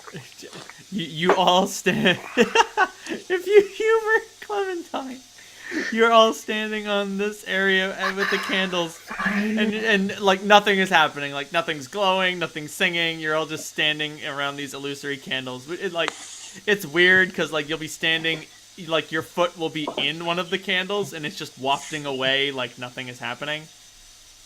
This is so like video game. Yeah.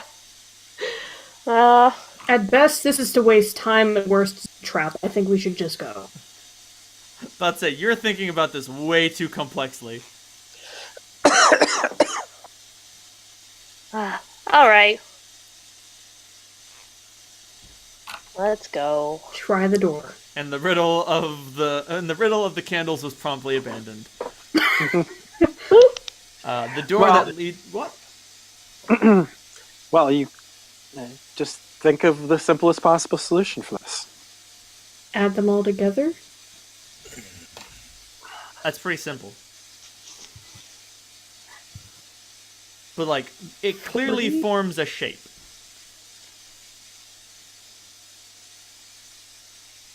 It clearly forms a shape that like narrows down the surface area of the room. What happens if you go to the center of the shape? I don't know. What happens when you go to the center of the shape? Who's gonna do advanced geometry to figure out where the center of this fucking shape is? Not me! If someone would What like about to do, -2? if someone would like to use a geometry to figure out where the center of this fucked up hexagon is, they can roll an intelligence check. Too late, Grub already figured it out. Yeah, I was about to say, this sounds like a job for Grub. Just ask the local magic genius. So Yeah, well, I really didn't want anything to do with it. I'm kind of... This fucking shit doesn't really exist anyway. So he's standing there in the middle of the hexagon, and nothing happens, and he's like, "Well, I'm here now." Holt, do you suggest? I don't know.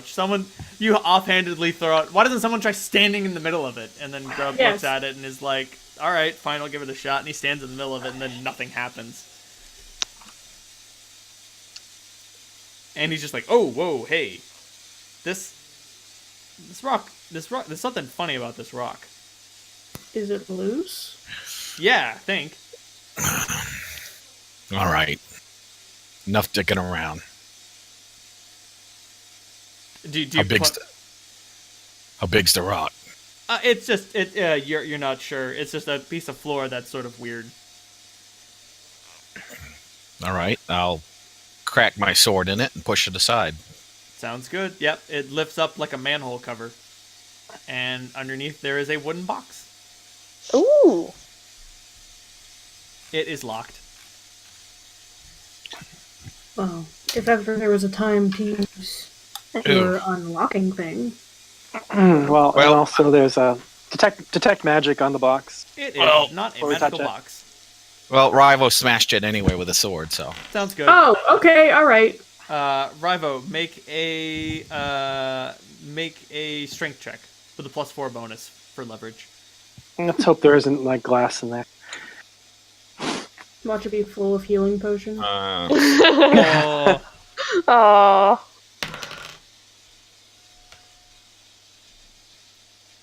I'm using the sword, not my hand, by the way. yeah. That's why you get the +4 bonus. Was the 17 your break? Yeah. Yep. Yeah, you smash the box open and gold coins go flying all over the place, as well as like chunks of sapphire. Holy shit. No, Nice. now he's excited. All right. Well, of course. Gold's a great motivator.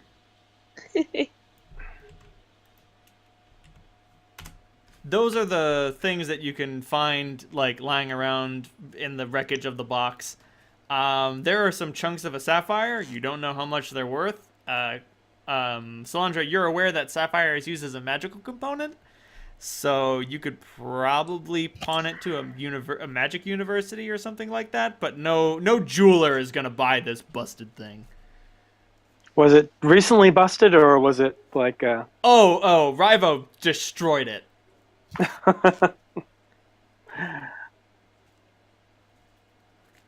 Well, we'll see what we can do with it. It was So a Rushmane, sapphire like the size of your thumb, and it's been smashed into 3 pieces. Right. Maybe Sarush can make use of it. Maybe. If only we're a diamond. Throw it up into your bag of tricks, Rival. All right. I hope that wasn't the mirror. Hopefully not. It can't be. Heads Fucking up. thing. That thing's like really old, right? Super old. Yeah. Heads up. Dumbass like me ain't gotta be breaking no mirror. Heads up. It was supposed to be 110,000 copper pieces, but I hard veto on that one. Thank you. Like you would be opening it up. You would be opening up into a subterranean chamber just filled with copper pieces. I'd dive in. 110,000 pieces. 110,000 copper pieces. Let's do That's some, like 11,000 pounds or something like that. Let me do some quick math.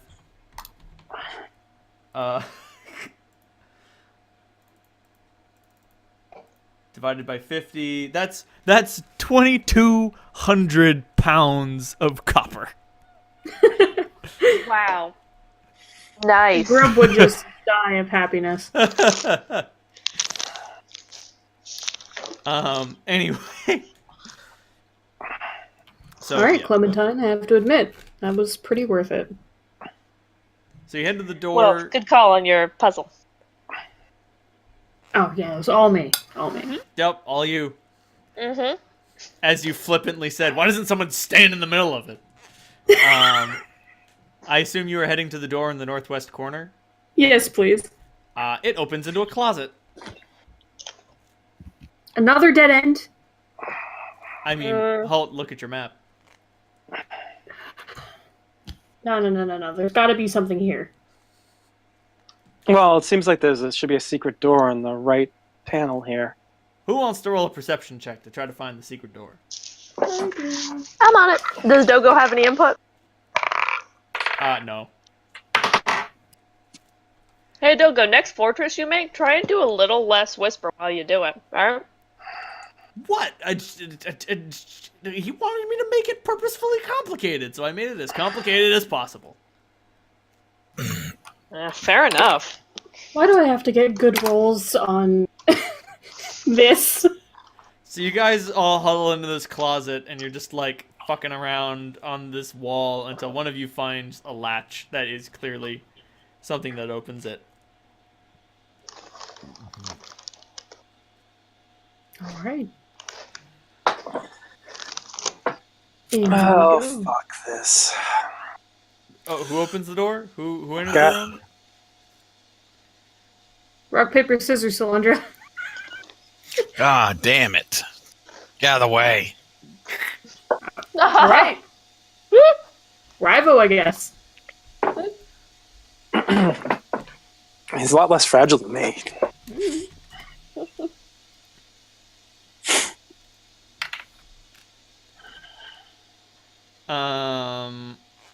So Rivo opens the door.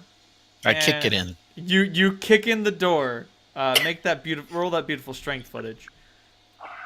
18. Yep. You don't kick the door off its hinges, but you do kick the door open. And there is a very confused dark Naga on the other side of the door, like with a book in one hand at a desk, and it just looks over at you and says, "Oh, visitors." As you all roll initiative. Well, that D20's Oh, gone shit forever. on my dick. But it's okay. It's okay, friends.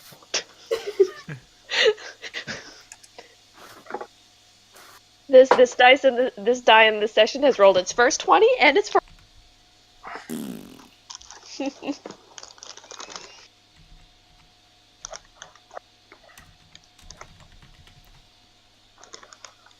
Here, go get him.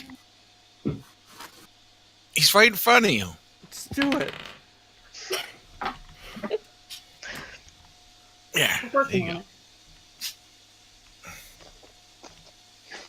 Are you talking to Toby or your cat? Cat. He's mesmerized by the ladybugs. That's so cute. It's a ladybug. What? Just go to it. Well, when you live in the middle of the country, the ladybugs invade your house for the wintertime. Mm-hmm. Yep. So Solyndra, you go first. But you are having a fast as thought conversation. Okay. Oh, should I kill it? Well, we're in freeze time now, so Time has frozen. I don't believe in that. Time has frozen. You would love to not believe in that. You say as time is frozen.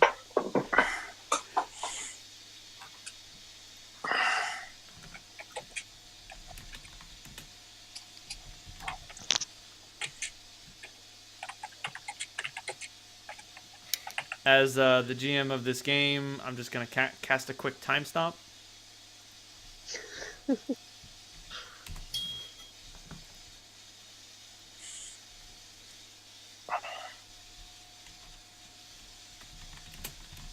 Well, fair enough.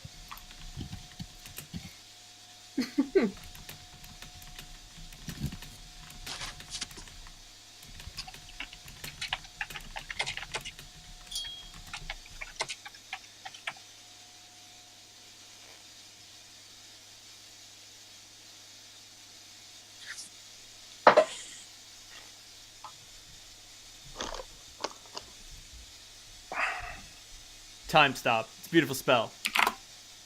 Your opponent goes to take a turn, and you're like, no, you shut the fuck up. You know what's happening this turn? Fucking nothing. It's over.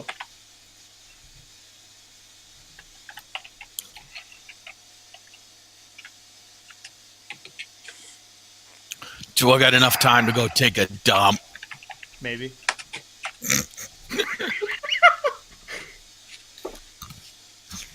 I'd like to go get another drink, but I'm not sure if I can not fuck it up again, so... Okay, I'm gonna go for it. Cap, you want anything?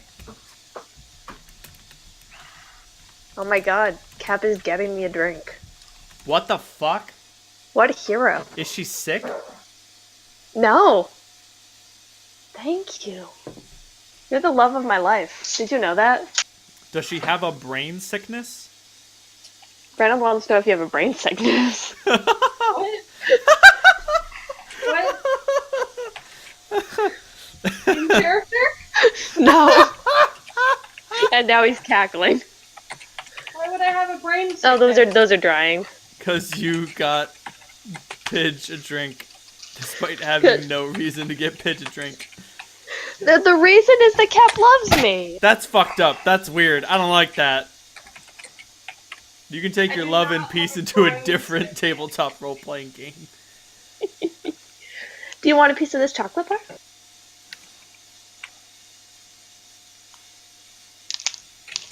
Is it $1 million? Dark chocolate. Which is superior? Do you want it? I don't want it for the mouth tingles. Go for it. There you go. Cap and I are doing a snack exchange.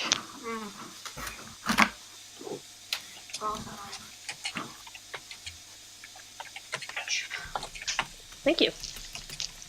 Holy shit, you caught it. Yeah! Not expecting that. Me neither, actually. Headphones on, I'm ready to fucking party. Time's still frozen, isn't it? Mm-hmm. Yeah, we're fine.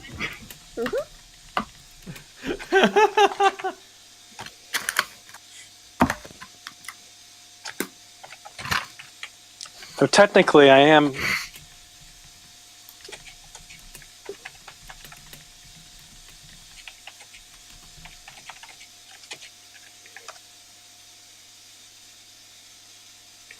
You are a bastard. Certified bastard. Are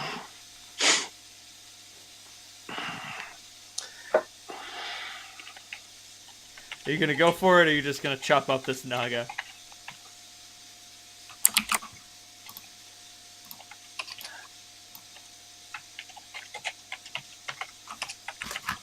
This chocolate is the most delicious thing I've ever put in my mouth. I'm glad. This was also very good. Definitely worth the mouth tingles.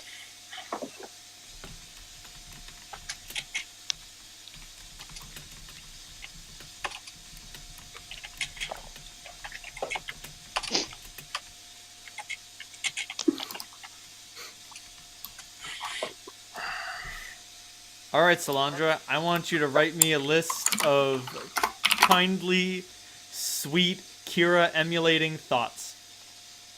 And if you do it well enough, then something cool will happen. If you don't do it well enough, you will lose your turn.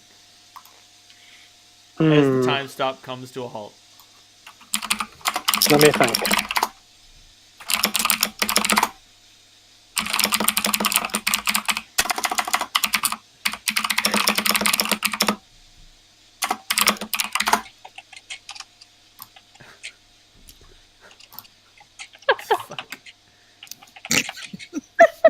That being said, Cap, what is that take it easy dude gift from? What the fuck is that? I don't remember. Okay. 1 second. It's okay if you don't know. I'm just No, I staring got at it right and I'm here. like, what the fuck is this thing?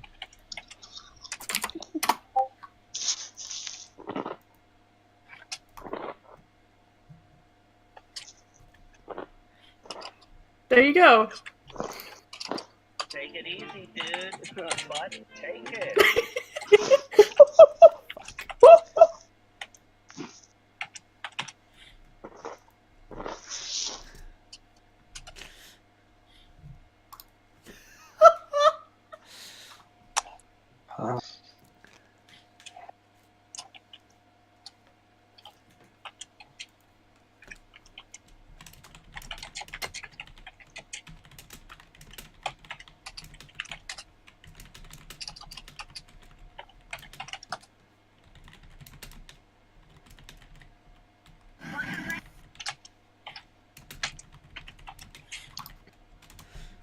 You've got two more sentences, Solyndra.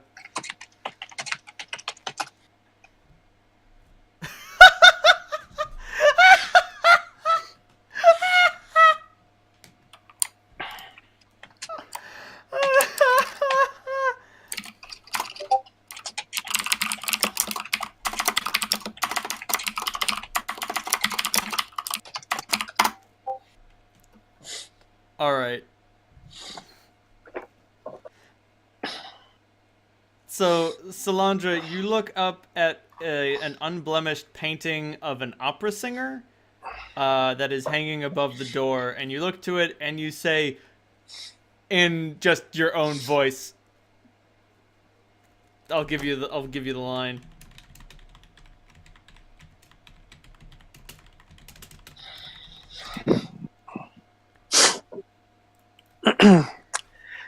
Kill this vile thing. I return. And nothing happens. Fuck you, Kira. Hey, fuck you! You're awful.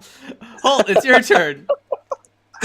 There's a Naga in there. What do you do to it? You have to admit that was a good lie. Oh yeah, no, absolutely. Like I understand that Solyndra tried her absolute best, and it was so far from good enough. Draw my sword and charge in there. Ah! I don't need much convincing to kill this thing. With a 19? That does not hit. Alright. You run in there and you swing your sword, and it like between the Naga's deflecting, so like the thing can like kind of float. Doesn't it have flight? No, it doesn't have flight. I hope not. Hey man, I thought for whatever reason I just imagined that these things can fly. In any event, no, it just like coils and uncoils itself in a very dexterous manner, and like when your sword touches its scales, like because it's moving so weirdly, you can't get a solid hit on it, and when you don't get a solid hit, the sword just sort of glances off. Moving on. On to Rivo. All right, this is how it's done. Team. I'm not raged, so that will be 31. That is a hit. Yeah, power attack. 5, 4, 9, 22 points of damage. Ouch. Next is it. It slithers away from both of you. Let me look at its skills real quick. Yep.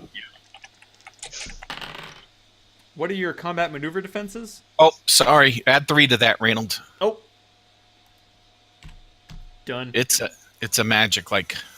It is definitely a magic creature. You are witch hunting. The witch hunt is on. Burn it at the stake. Don't you have to be... Raging? Oh, wait. Yeah. Oh, yeah, that's a raging thing. Never mind. Flip, flop, hip hop. So what are your guys' combat maneuver defenses? It is 25. 26. Yeah, this thing is able to slither around you guys pretty easily. Oh. It can't do anything overtly defensive, but it is able to get away far enough in order to cast a spell. That yeah, levels, you should be frenzying, by the way. that it levels at Rivo. Oh, that ain't gonna work. But say, I don't know if you get a save on this. You do. Make a fortitude save.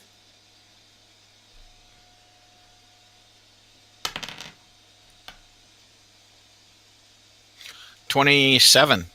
Sounds good. You lose 6 strength points. Right. Oh!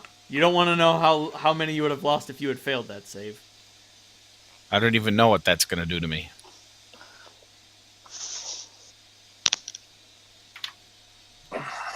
A green ray of sickly-looking energy hits Rivo, and you're like, ha! Fucking magic. Oh, jeez, this sword got heavy.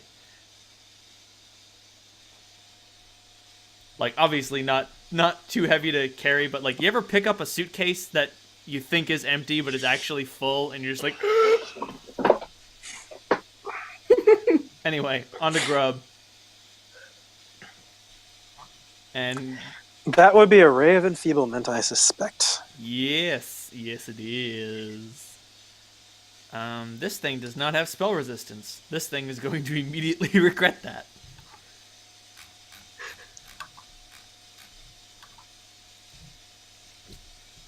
The Immolator, Burning Glory.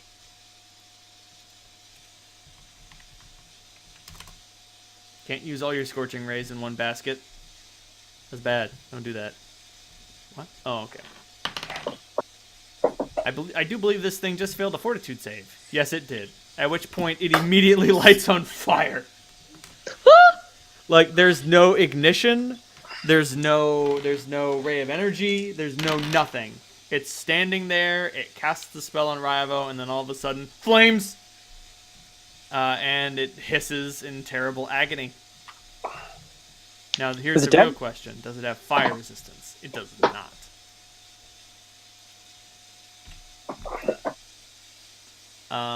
Clementine, it's your turn. All right. I'm going to cast aggressive thundercloud in greater. Ah! How much electricity damage does it take? Doesn't it get a reflex save? It does get a reflex save. Okay. I can tell you that it succeeded, so it probably... Damn. I'm guessing half damage, or does it do nothing?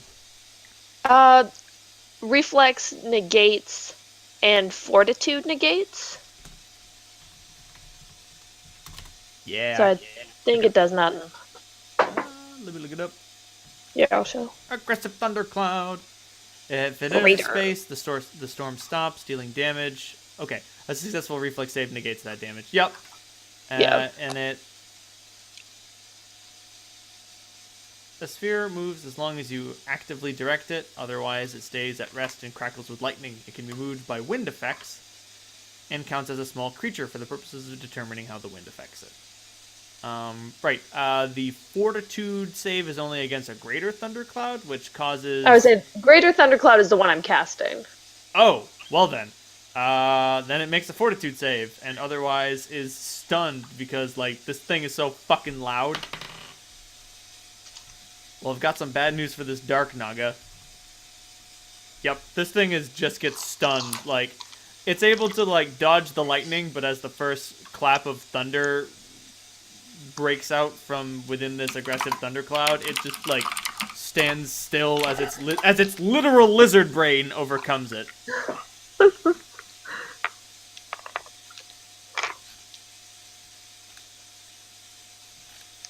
me just figure out what stunning does. It seems like dark Nagas are a lot less tough than I thought they were. The issue with them mostly is that they act in groups, and just if they get the jump on you, they can just be like greater invisible, displaced, casting lightning bolts and all sorts of awful shit. But you didn't give this thing any time to prepare. You kicked the door down after making no other obvious indication that you were present. In any event, it drops everything, gets a giant armor class penalty, and a whole bunch of other shit. Well, it's a big snake. It's gonna get the Conan treatment. I'm gonna even if I gotta get pissed off, I'm gonna chop its head off. It goes back to Solyndra, so it's your turn. Ooh. All right. How is this thing bloodied already, or is it? This thing is not bloodied yet.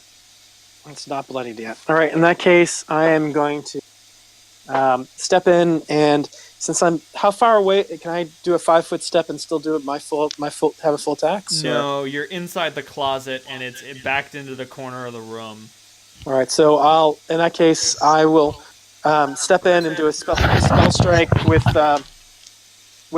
shocking grasp. Intensified shocking grasps. And Understandable. Have a good night.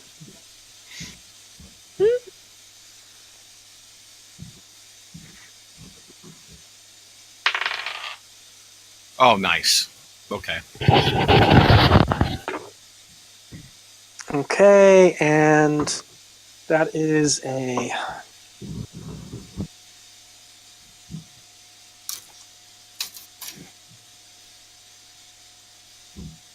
20. What in the hell?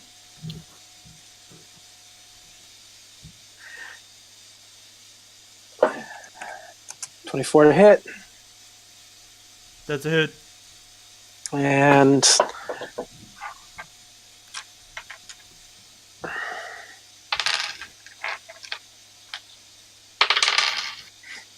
Okay, and brother does.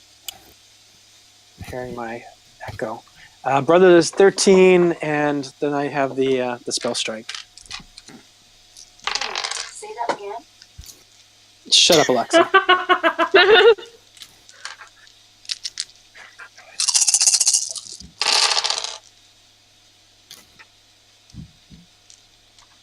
Okay, so that's...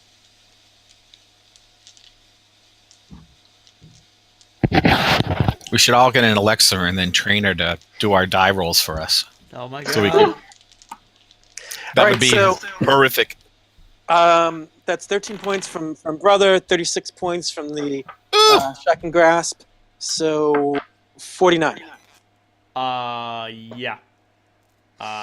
It's not dead. It's almost dead.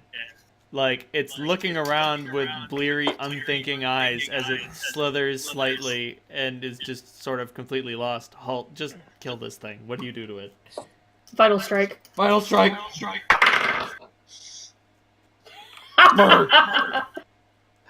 15 plus 17. Yeah, you hit. You hit it on the die roll, kid. All right. Now you're just running up the score. The armor class score. With a 12 normal damage and 2 electrical damage. Yeah. Damage dice twice. So I had a 10, which is a 6. So that would be 18 and then 2 electric. It is very dead. Okay. Good job. Got it. Fucking thing. Nice. Good work, Colt. Thanks. I didn't know things could do that. Yeah, Well- that's a spell I know. It's actually No, I know that Ray. Lobo's used it on me in training, but I thought it was a magic thing. This will go away in a bit. mhm. It doesn't last long. It only lasts for a minute and 20 seconds. Okay, so there's a fucking trap on this door here. Considering you have previously pointed it out, Solyndra, you instantly recognize it as another incredibly well-disguised Whale of the Banshee trap. Uh-oh. Oh fuck. This thing is designed to basically, like, if someone were to break into Kira's room, it would kill everyone in the room.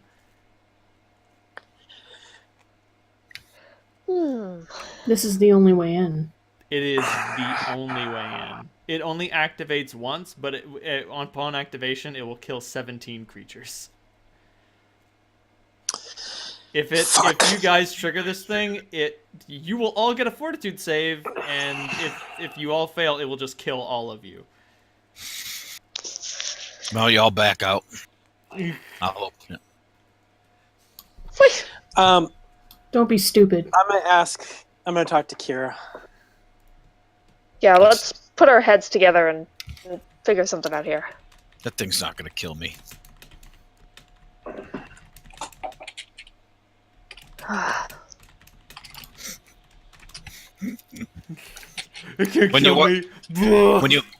When you watch Godless, the main bad guy says this thing. Oh yeah, this isn't my Yes. death. I've seen This it. isn't my death.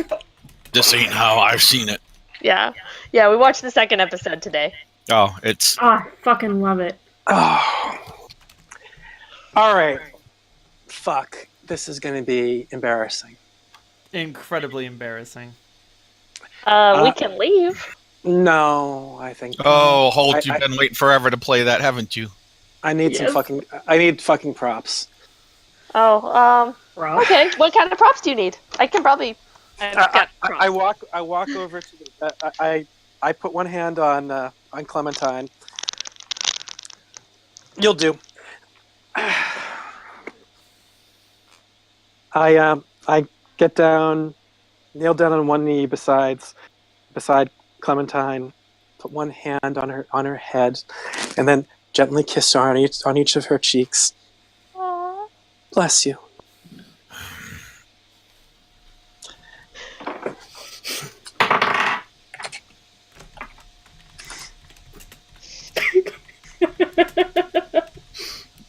I don't want to. Then I reach over and tenderly touch her, the stump of her arm. I wish there was something I could do to take that pain away from you. And then I tenderly embrace her. Aw. I give her a hug back.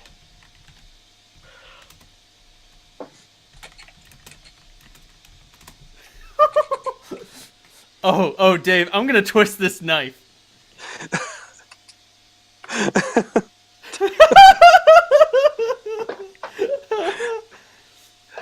Oh God. Let's see. Props. All right. Let's bring Toby over. Give Come here, baby. Give Toby a hug too.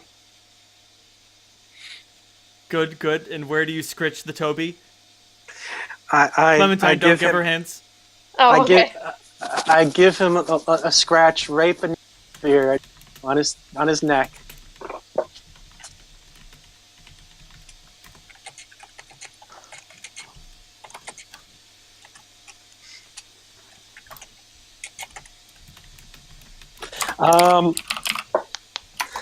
Let's see.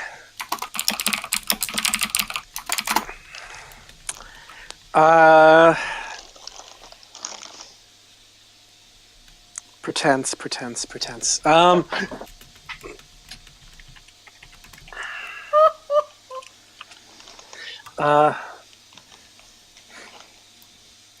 That I stand and I know what I'll do. I will execute a perfect pirouette, and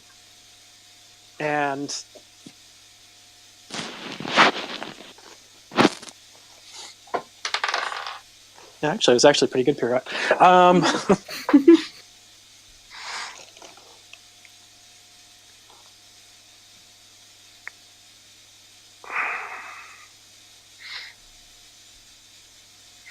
And say,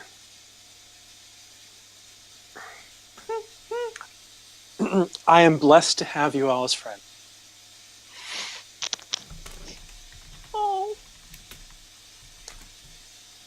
At which point, you look towards the painting of the opera singer, and in a voice that's not your own, it just says, "I'm back. It's safe. It's okay." At which point the opera singer takes a bow, and a section of the wall just begins to slide out of the way.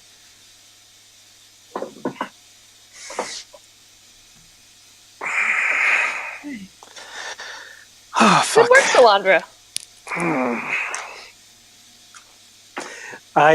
I give her, I give Clementine a sort of slightly pained smile.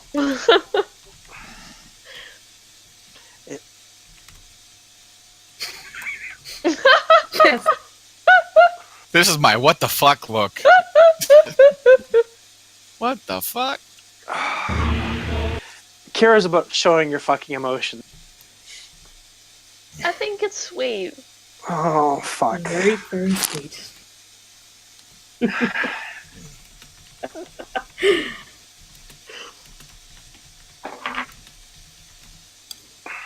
And also, I appreciate you showing your emotion instead of letting us all get killed. So. Fuck.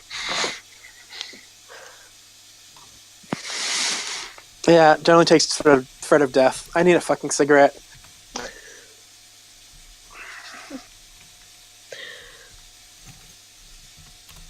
Let's see what's in the room. After each one. Oh. Oh, You know something? While I'm fucking doing this, I get down on one knee before Grub and say, look up at him, and with as much sincerity as I can muster after all that fucking saccharin, will you forgive me? Like he looks incredibly awkward and sort of beside himself, and he just sort of like folds his arms across his chest and scrunches up a little bit, and he's like, "Yeah, I will." In a little bit, you know, I was able to sleep on it for a while, so you know, yeah. I'm feeling better about. You just made a mistake. You know, can we just go into the creepy room now? I give him a genuine hug. Oh God, it's poison, pure poison. It's enveloping my body. Oh God, why?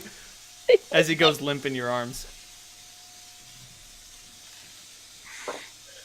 He's just playing. Be okay, Grub. Yeah. He's like, yeah, I'm fine.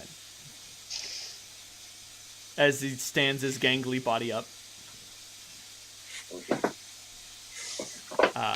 But Kira's room is not a light. There is no light source within it. I'll cast light on my staff. The stonework on the floor is not stone. It's some sort of marble or something. It's very smooth. Like, this room is perfect in a way that the rest of the fortress is not. And there is a fantastically luxurious bed tucked onto one of the sides. There are a series of like desks and chests and all sorts of fantastic things, and a small dining table. And at the end of the room, up against the wall, is an enormous red curtain. That everybody make a wisdom check. You got it. Is this wisdom check? Oh. This is a wisdom check, not a will save. Fuck. Oh. Still not terrible.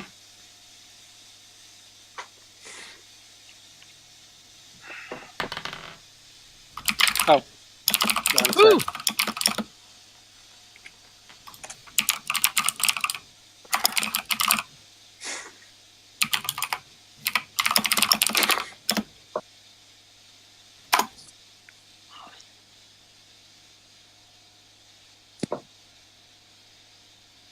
All right. Everybody but Grub basically notices. So the curtain at the end of the room is wafting in the breeze, and you all realize that's impossible. There's no breeze. By what breeze does this thing waft? That's gotta be it, right? Yep, that looks like it. I guess. I don't know if there's any point in detecting magic here, but what the hell? Oh God!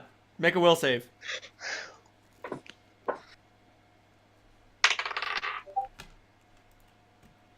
Bad. Let me look up what the blind chance on an overwhelmingly powerful Oh. magic aura is. Overwhelming. Fun fact: if you guys start moving this thing, you will be able to see, like, anyone who uses detect magic will be able to detect the trail of you moving it. They will be able to detect where you have gone by 4 days. Like, you will have a ghostly trail following you around if anyone is detecting magic. Lovely. That being said, what'd you get on that will save? Yeah, 24. You immediately turn your detect magic off and avert your eyes, oh lord. Fuck. So it's what's behind the curtain then. Yes. How big is your fucking mirror anyway?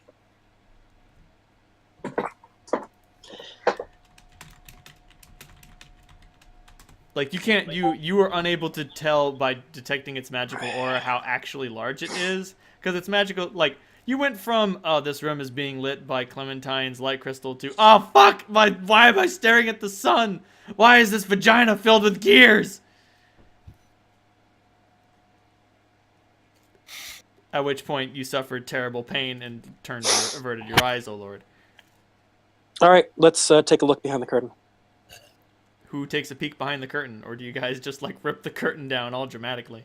I'm gonna. Dramatically. Okay. Oh, too late. Holt's ripping the Okay. curtain down. Okay. It's time for y'all to have an experience. So you guys are looking into the mirror. Like, you guys are, like, invariably your gaze drifts towards the mirror. You can't not look at it. And Clementine's like, should we just, like, take the curtain down? And I don't know what Solyndra is planning, but Holt strides over to it like a big dick motherfucker and pulls the curtain down. And when everybody looks at the mirror, you all have, like, some sort of bizarre hallucinatory psychotic episode. We will start great. in alphabetical order. Clementine. Woohoo! So, at this point, you are no longer yourself. You are following an elf with incredibly dark skin as he is, like, rushing through a network of tunnels and caves with something very precious, like something very large and precious, like, so. Right, my bad. So there's like. He picks up something very large and spherical. You can't exactly tell what it is, and he stuffs it into like a sack, very much like Rivo's bag of holding. Like, you're like, there's no way that can fit in that bag, and then it fits in the bag.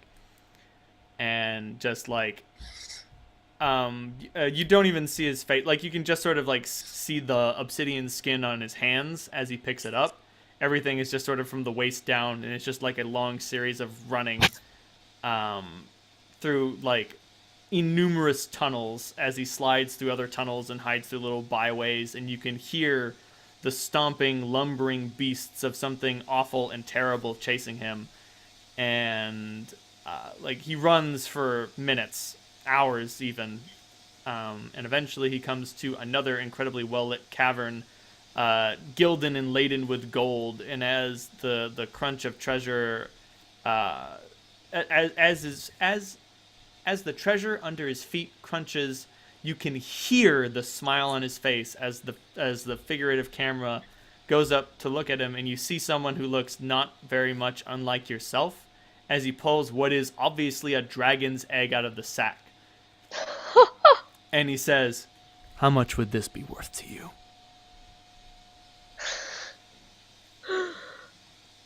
On to Rivo.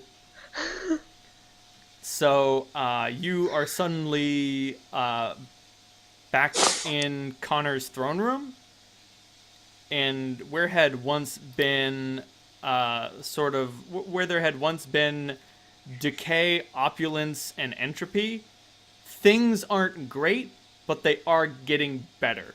Like, someone took the time to clean up. There is, like, no obvious sign of gore, and, like, when you look up at Connor's throne, Connor is, like, negotiating with someone. That doesn't happen. He doesn't do that. And at the end of it, he shakes someone's hand without crushing it. That doesn't happen. He doesn't do that.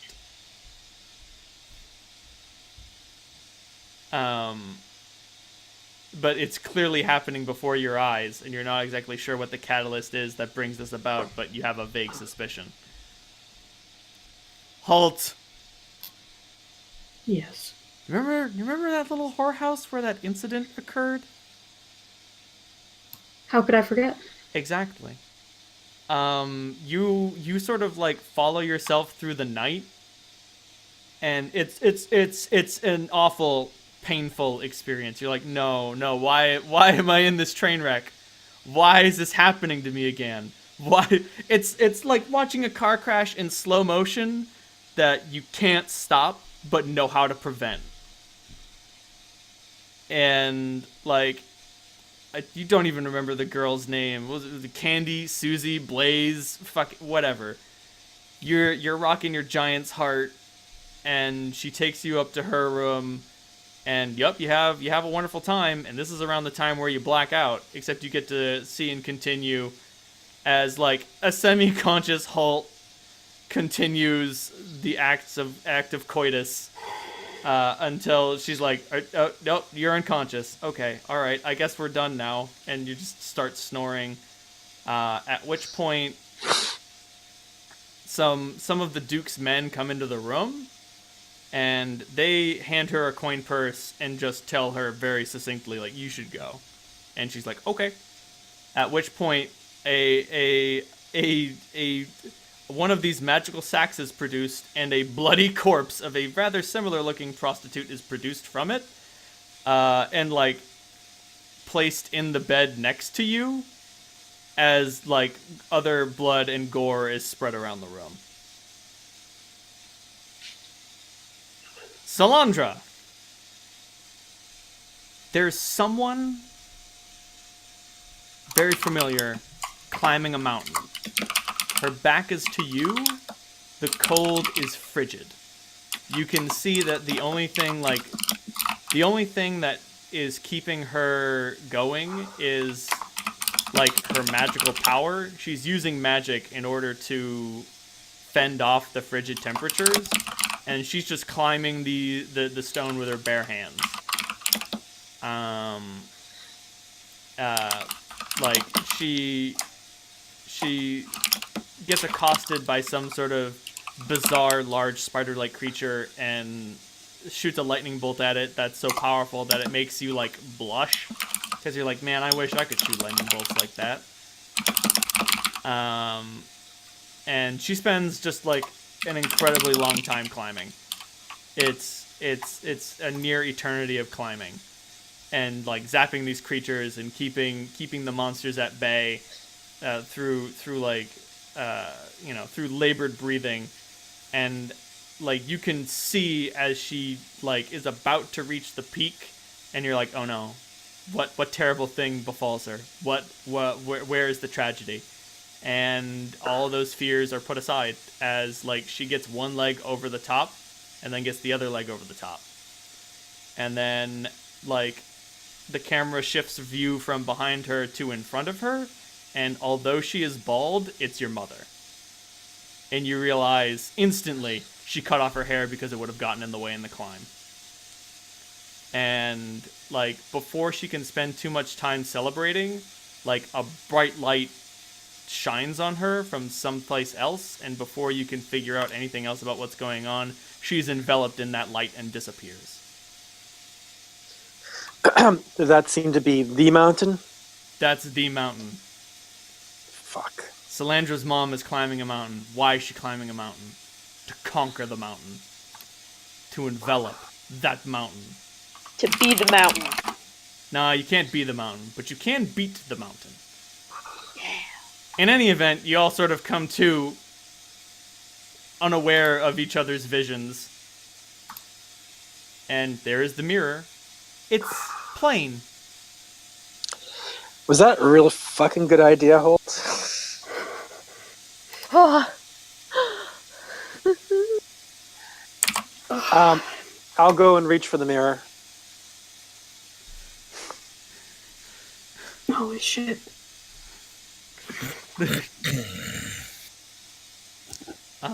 Like Solyndra, you pick the mirror up off the wall. It's light. How big is it? It's not a hand mirror. It's not obviously a like medicine cabinet mirror, but it's about the same size. Is this one of those fucking indestructible artifacts, Kira? Oh yeah.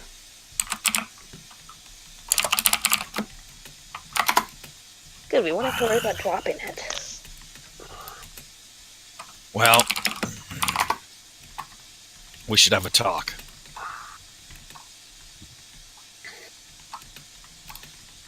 Yeah, we should. Okay. This room is safe enough.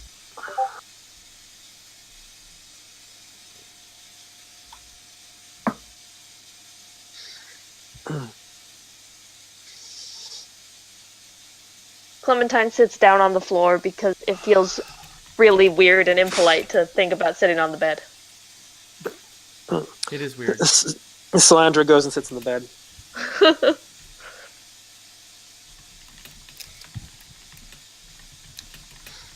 Oh, she wouldn't mind.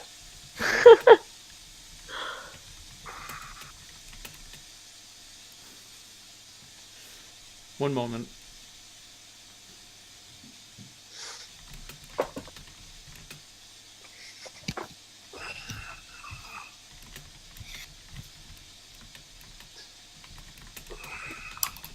So I know I've only got a couple of rocks banging around in my skull.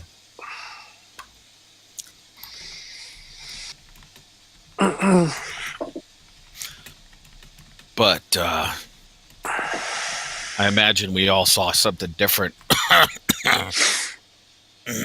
Yeah. Yeah. Yeah.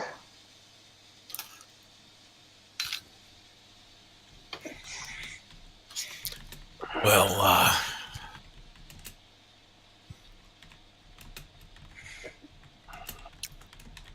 this thing fixes District 6, and it fixes Connor. That's what we're hoping. Well, that's what it showed me.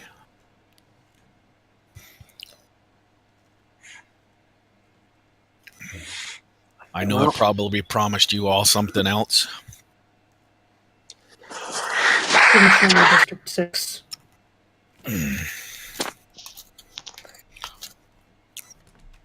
Is this thing supposed to tell the truth? That's the legend, right? Yeah. Well, the legend is that it allowed two fucking deities to communicate with each other against the will of another. Alright. But what the little lady in my head is saying is that that thing is the truth incarnate.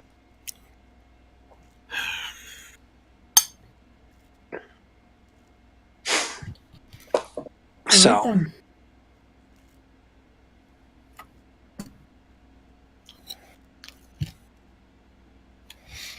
Well, We're bringing it to District 6. Nothing's going to change that.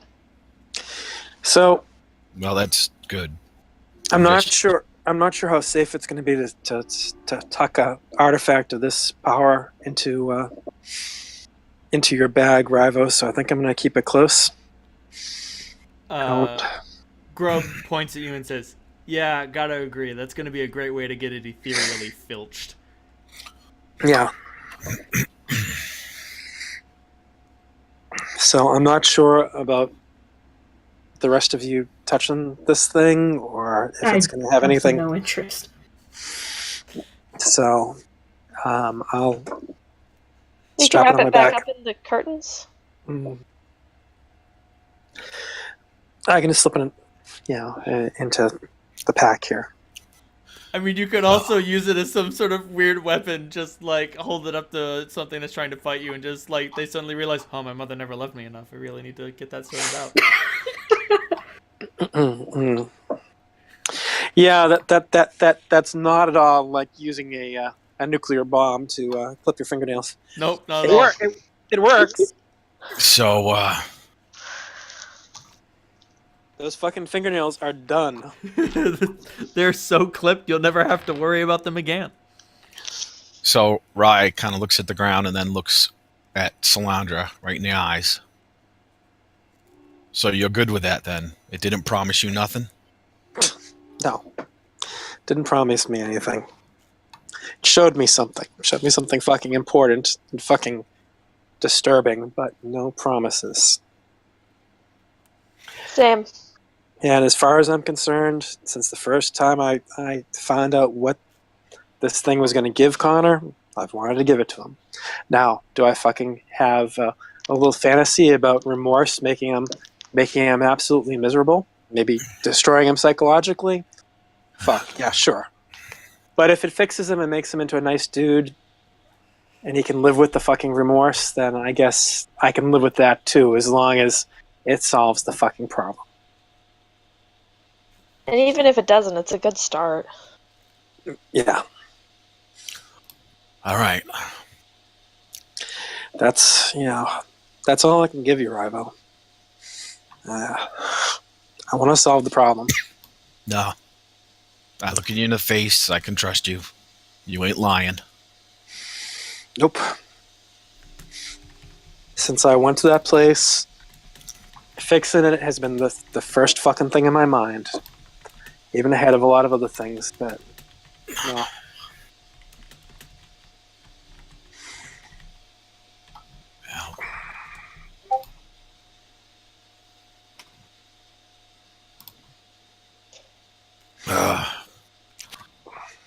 All right, I feel better, but I don't know if you guys want to get the fuck out of here or not.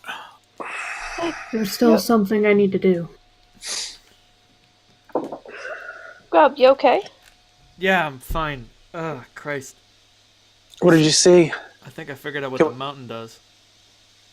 Oh. That's a pretty big fucking revelation. Yeah. It's... Solyndra, you remember when Aziz talked about Jinai, right? Do I? Make an intelligence check.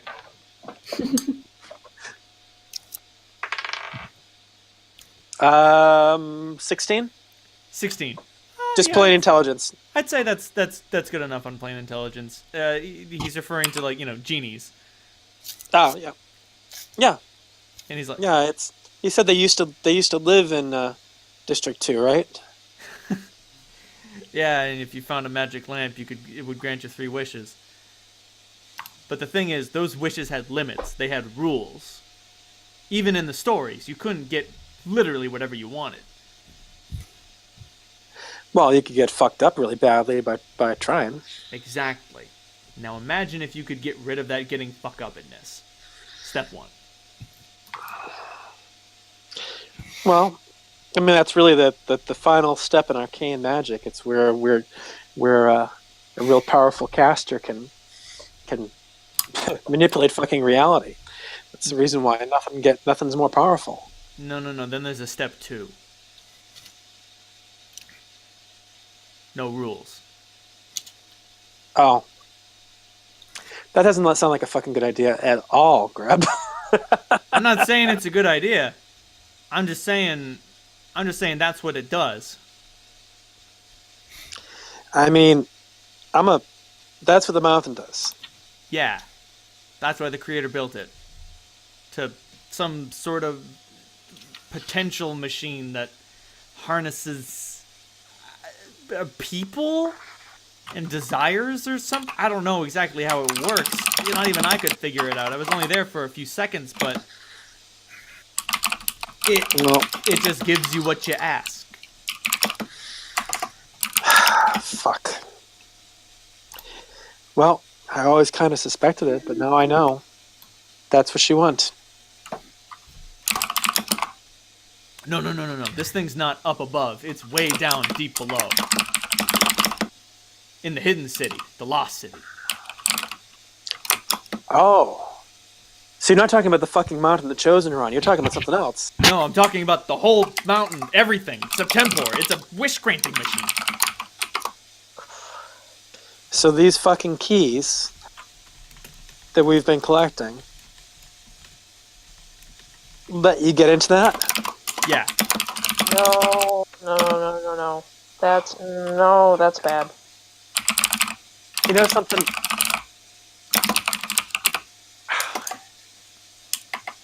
Man.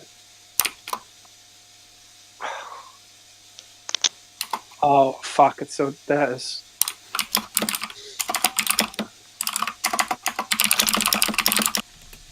I would try to fix fucking everything.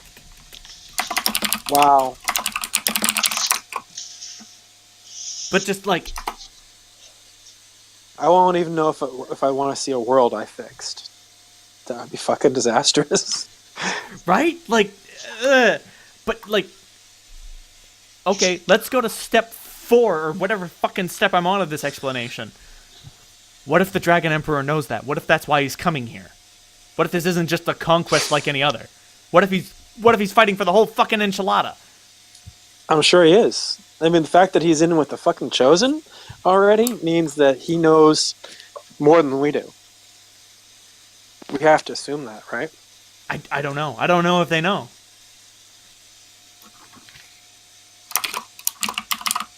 It's a delicious food stuff. I'll cook you one sometime.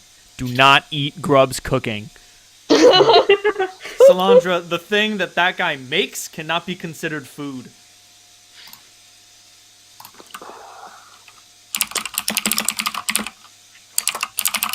Can we break it?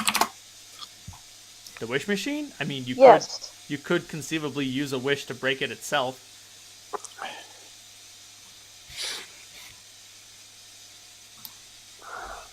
I mean, we'd have to figure out whether God can create whether God can create a bowl of soup so hot he himself cannot drink it.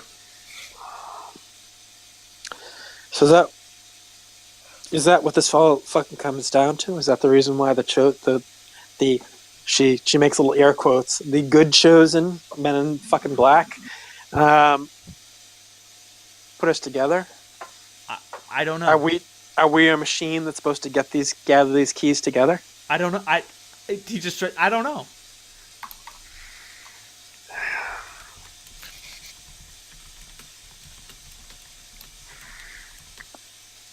I don't think we're going to find out until we're at the door. All keys gathered. Oh, sweet Elisha. Well, I know it's fucking... oh, what, Revo? Nothing. A lot of shit happened before I got here. Yeah, you haven't met the men in black. And you haven't run into any Chosen yet, right? I don't think so. I hope not. Yeah, I don't think they'd be fighting in the pit. I think they think of Connor as being a little beneath them. So, yeah.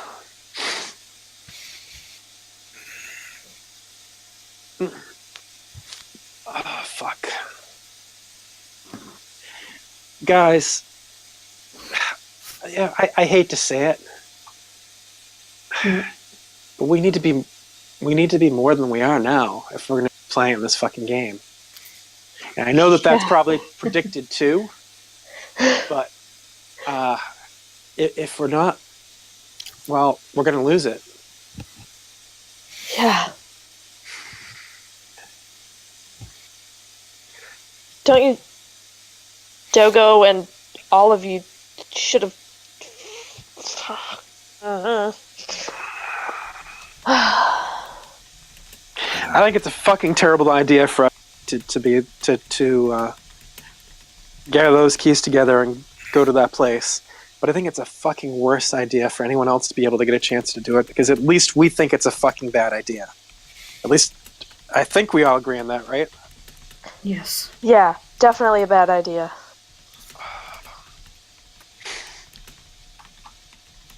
So, but if we don't have the option of losing these things permanently,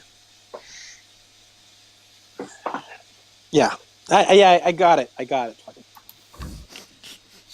They're also artifacts. You can't just break them. Yeah, I figured that. So, we're back in the fucking have no fucking choice wonderland.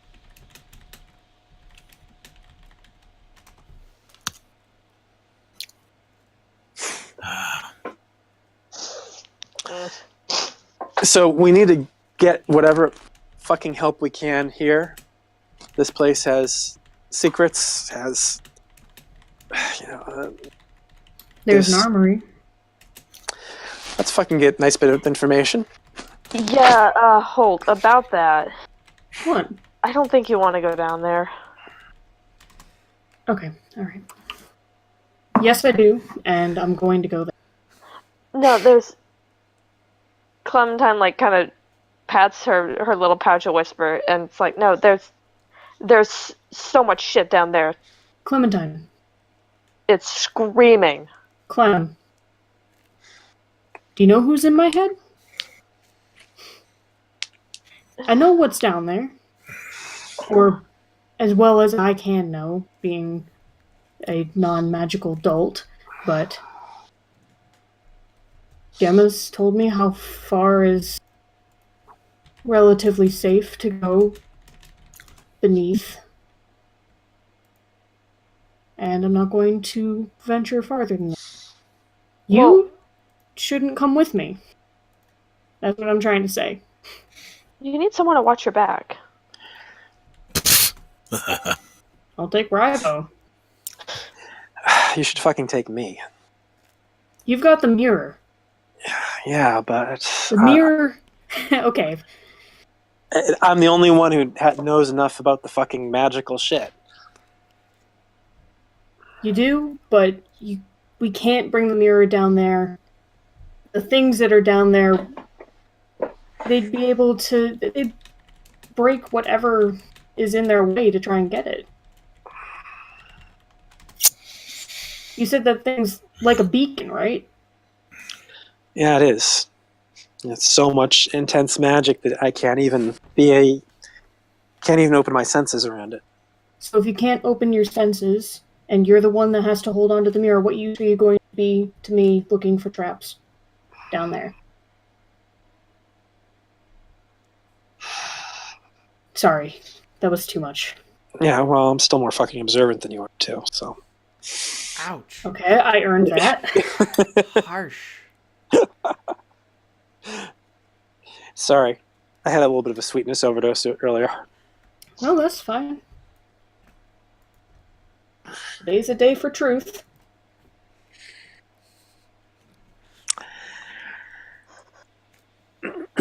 Well, I wish we had someone like Gadra with us. You've mentioned her a couple times. Oh, my ex. She's an archaeologist. She'd be in her fucking glory here. She would be so far in her wheelhouse. Like, what is a house that's made out of wheels? Yeah. An RV? She loves traps. She would make them as a hobby just to, reconstruct them. So her magic was all about information. And, yeah, fuck. She just wandered through this place like a toy house.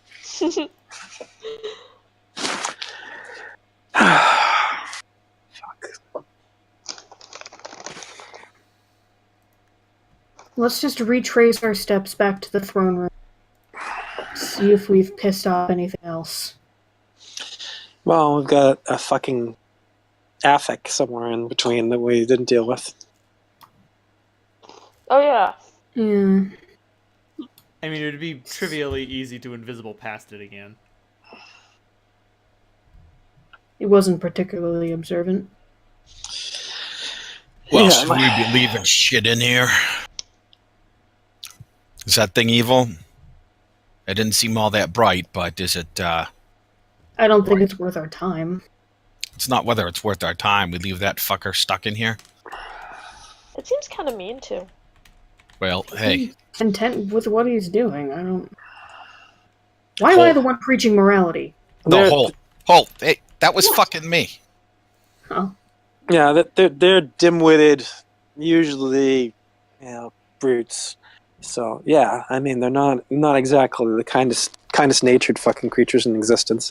Alright. Well, then either we either let it go or we put it down.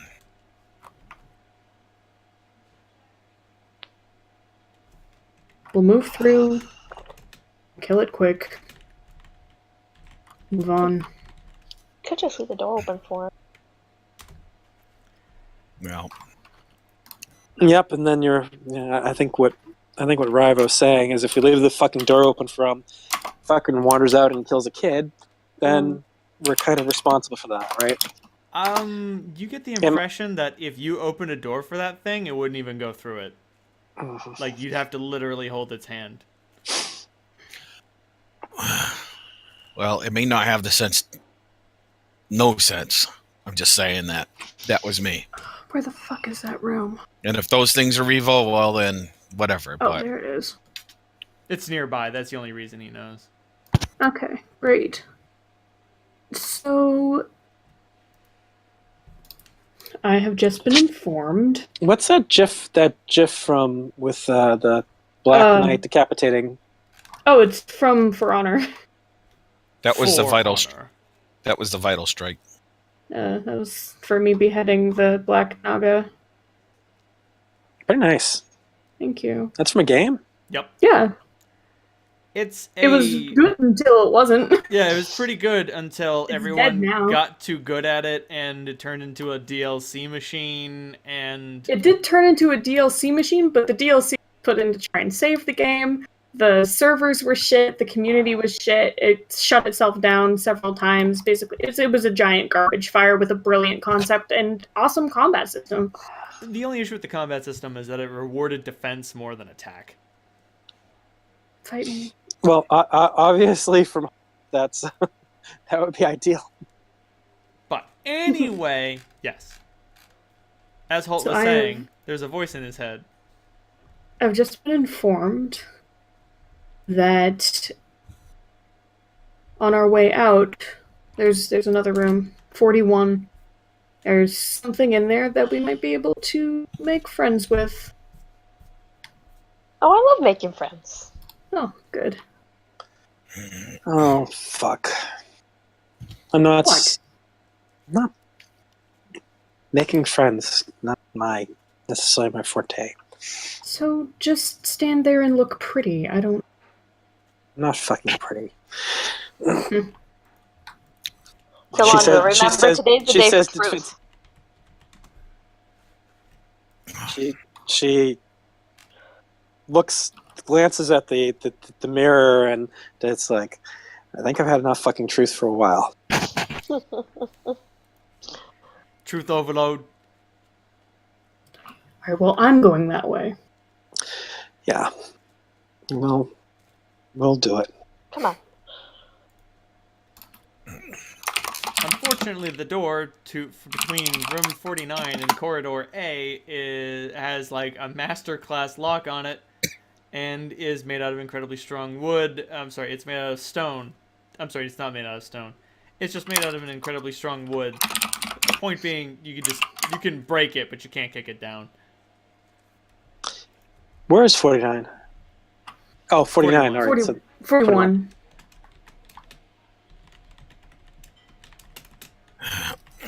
All right, to it. Yep. Yeah, it just takes some time. You smack it with your weapons, and eventually, yeah, you don't even have to roll. Like, there's Okay. nothing around that can hear you. It just takes a while to just smash it down. I gotta say, I like this sword. Oh, you really should let me take a look at it. I've been keeping quiet about it, but it's dangerous not knowing what I can do. Yeah, I didn't know what the other one could do. You're right. Of course, now I probably won't be able to see anything about it. Oh, it's like trying to look at a candle in the sun, in front of the sunlight. Ugh.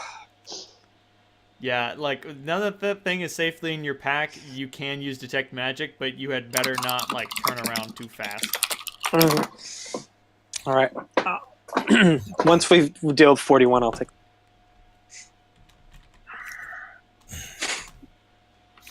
All right. What's that supposed to mean? I don't know, but only you can deal with it, because you are the only one who got Niamisa's blessing. Mia Misa. She was the super hot Gorgon lady at the Black Hand. Oh, Yeah. that's right. We never met I her. didn't tell you about. Yep. Hmm. I did receive her blessing. I'm not sure what that means, but I'm not gonna tell you. I know you're not going to tell me. But I'm going to risk it for a biscuit because I know you enjoy that for good or ill. Don't yawn in my general direction. I wasn't yawning, I was yipping. Oh, fine. I don't know exactly what's in there, but I have a feeling that I should go in first. Alright. Got your back. Don't make eye contact with that. what's until we know what it is. Fuck. Okay. I've seen these in the arena.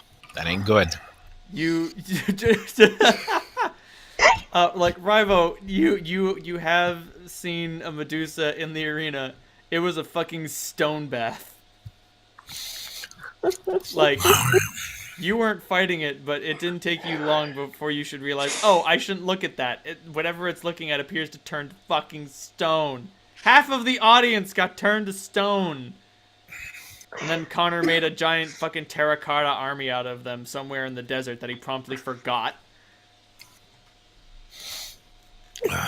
So we break down the door to hallway A. Yep.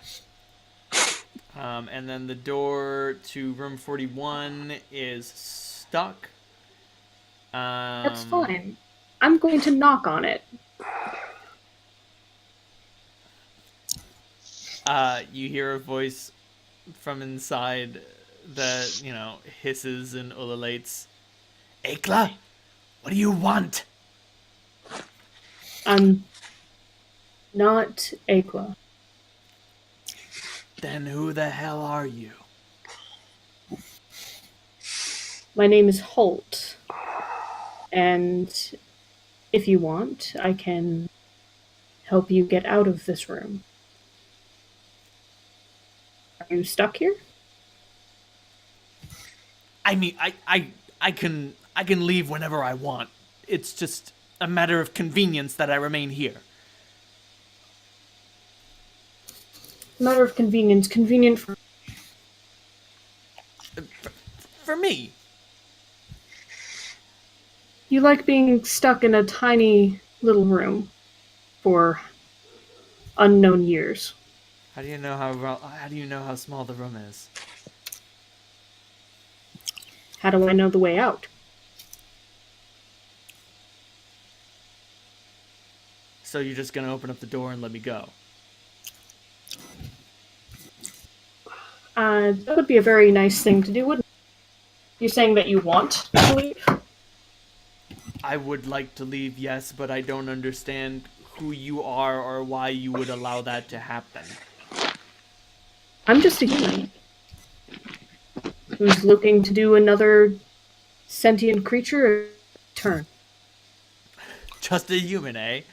That's fine then. Just open the door and then I'll just leave and it'll be fine. I look to Rivo and the others. Give you a thumbs up. Stay Oh, back. make a sense motive check. I would love to make a sense motive check. Make a beautiful sense motive check. I got an 18. Fantastic. So, from what Rivo said, I'm presuming that we all know that this is a Medusa. Yes. It's become clear to everyone. Like, when Holt mused Niamisa, Solyndra had never heard the name, and Clementine was like, "Oh, you mean that hot Medusa, that hot Gorgon from the Black Hand?" Because if I recall correctly, Holt did end up telling Clementine that, but it Yes. didn't end up. That information didn't end up getting to Solyndra because she was out at the moment. Yep. So I do happen to have.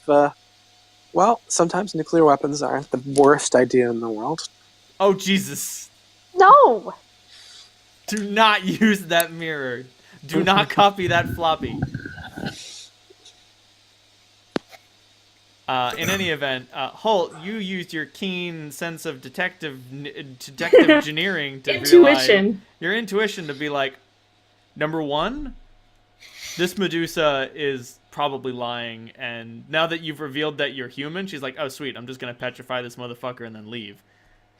But you also realize, based on like, you've interacted with Niamisa before, and she just has an air of absolute supreme confidence. You're not sure what's up with this Medusa, but that confidence has been lost. Somehow. Patty, That being Okay. said, what you gonna do about it, Holt? you okay? Second. I need to think. Are you okay? Need to engage brain. Is everything great? Okay. But I'll be.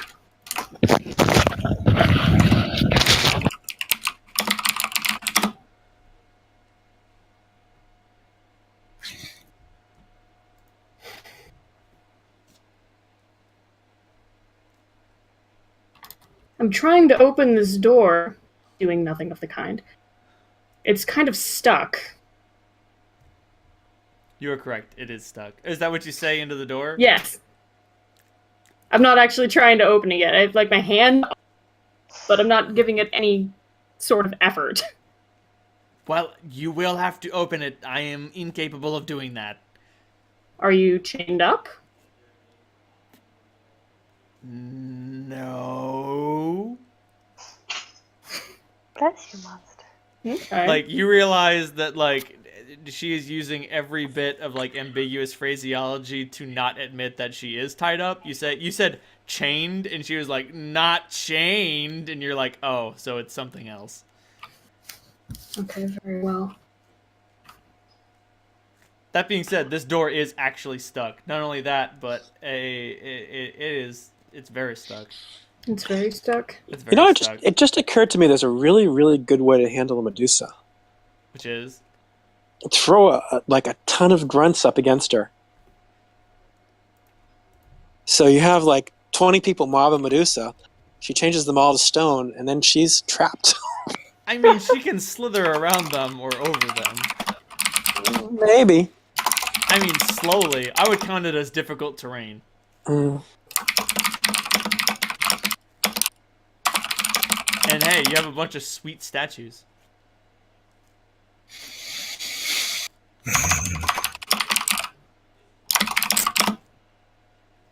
Half-fiend Medusa Cleric of Asmodeus?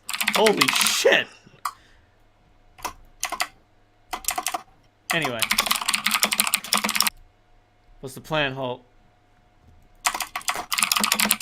I'm gonna keep talking through the door. Okay. So I can tell by your voice. Are you a Naga?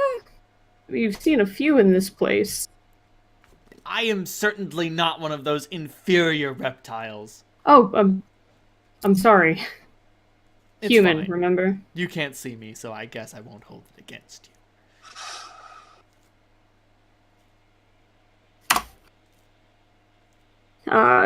Give the door a shove. You give the door a shove. Roll a strength check. Oh, great. 23. Oh, wow. Wait, really? Yeah. Huh. Oh, Shit. wait, no. I added it wrong. It's a 22. It doesn't matter. Like, you give this thing a shove. You give this thing a shove so hard that, you've shoved down a lot of the stuck, strong wooden doors around here, and you're like, yeah, this will knock it down easy, and nothing happens. Ah, fuck. That being said, it is just made of wood. You could hack it apart like the previous door you encountered. You're really stuck in here. I mean, Akla doesn't like it when her guests leave unannounced. Who is Akla? Would I have run into her in this place? I mean, the Naga in the library right outside my room. Oh! Yeah, no, she's staying on the floor. Oh. Well, that's good. That's good. How did that happen? I killed her. Oh, well, that's good. My hero. So you gonna let me out now? I'm trying. This door is very stuck. It'd probably take 4 swings of your sword to smash the hinges. I'm not ready to do that yet. That's fair. I'm just letting you know how many sword swings it would take. Okay, thank you. I mean, you can draw this out as long as you want. So, Akla was no friend to you. I mean, she was an imposing friend, An imposing friend that locks you in a room, binds you? She needed my help. She has needs. She needs a research assistant. Experiment? I am a volunteer. That's a good way to live. So let me just get right to the point. Don't know your name. Can I find a random Medusa name generator? We're about to find out. Yes, we can! Beautiful.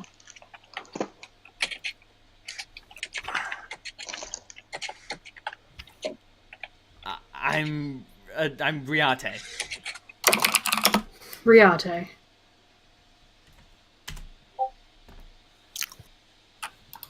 So I'm doing you a service, then, Riate, by freeing you. You're not going to, I don't know, eat my face if I bust down this door? I would never do that. That'd be incredibly rude, especially to someone who freed me and saved my life. Make that beautiful sense motive roll. Yeah. 14? She is so full of shit! She is a Medusa. She has been, like, slave to a Naga for an unknown amount of time. Cruelty is kind of all she knows. Okay. Rivo taps Holt on the shoulder. Hmm. I kick the door very hard. Make a strength No! check. I should have opened 17. It doesn't budge. Yes. I wanted to rattle it in its jam.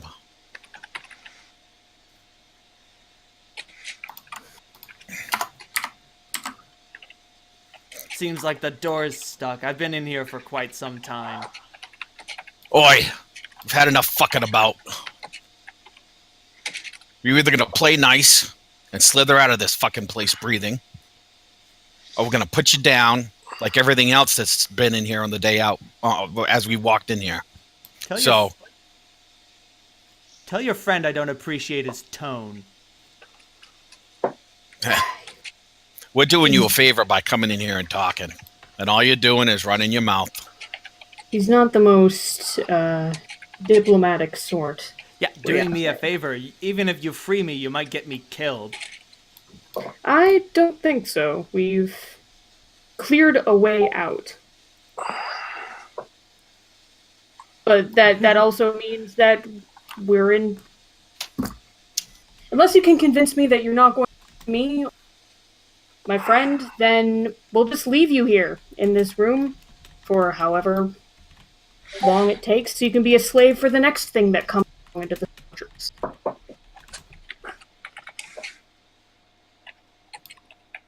I'm not.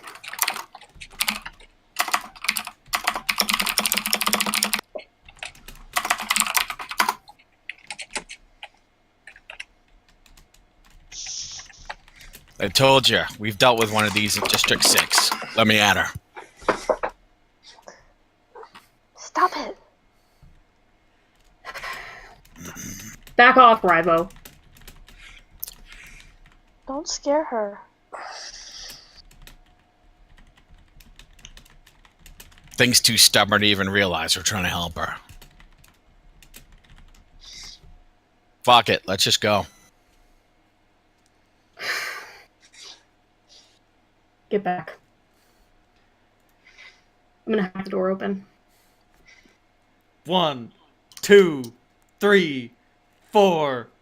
Thud. And as the light enters the room, there is a hog-tied Medusa. Like, her hands have been tied together behind her back, and then that has been tied to her tail. It looks so incredibly uncomfortable. She's just sort of like in a ring on the floor. And as you hack down the door, you know, all covered in blood, acting like a big fucking spooky, scary motherfucker, she turns on the turn to stone eyes. Halt, make a fortitude save. 19. Nothing happens. When I say nothing happens, I don't mean like you resist anything. I mean nothing fucking happens. Was that supposed to do something, Riate? Yes. The Medusa you see in here is like really small. Like, you don't know exactly how Medusa's age, but she's clearly quite young. Like, Niamisa was like, trying to think, like stupid long. Like, like 12 feet long. And this is like an 8-foot long Medusa. With a clearly like younger human torso. And face to match.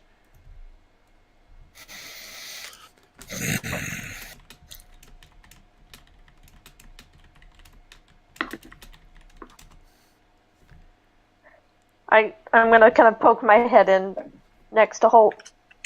Are you okay? I'm fine. I've met one of your kind before. Her name was Niamisa. How do you know her? Like she says with a combination of fear and awe. I met her in the city, and she gave me a gift and some advice. Okay, well, I'm sorry about the misunderstanding. If you had name dropped her immediately, I would have understood that I was, I was dealing with family, or at least the family's help or something. Anyway, could you untie me, please? Yes. Thank you. He'll draw his dagger and cut the ropes. When her arms are free, she's like very, very happy. And she, stretches out, slithers around a little bit. Her hair is alive with tiny snakes. Are you alright? Now that I'm with you, I'm fine. You wouldn't happen to have a blindfold, would you? You've been touched, but I doubt your friends have.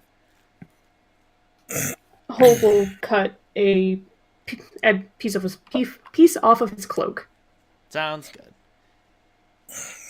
How much dust is on the floor in front of the door? There's a shit ton of dust. Dust everywhere. You must be hungry. Not really. I only have to eat like once every 2 months. Once every month if I'm active. And then she like gestures to the space on the floor where she had been tied up, and she just says, I was not particularly active.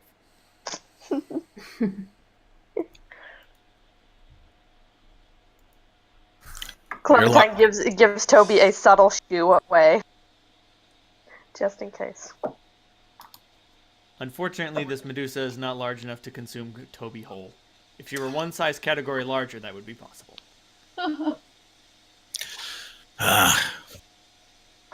You're a lot prettier than the one we had in District 6. Like, she visibly blushes and just says, thanks. That's embarrassing. Aww. But Solandra's not there. This is true. Solyndra is currently musing through a bunch of books, and I wink at Clem. Solyndra, Clementine gives you a thumbs up. Solyndra, I'm gonna need you to make a will save.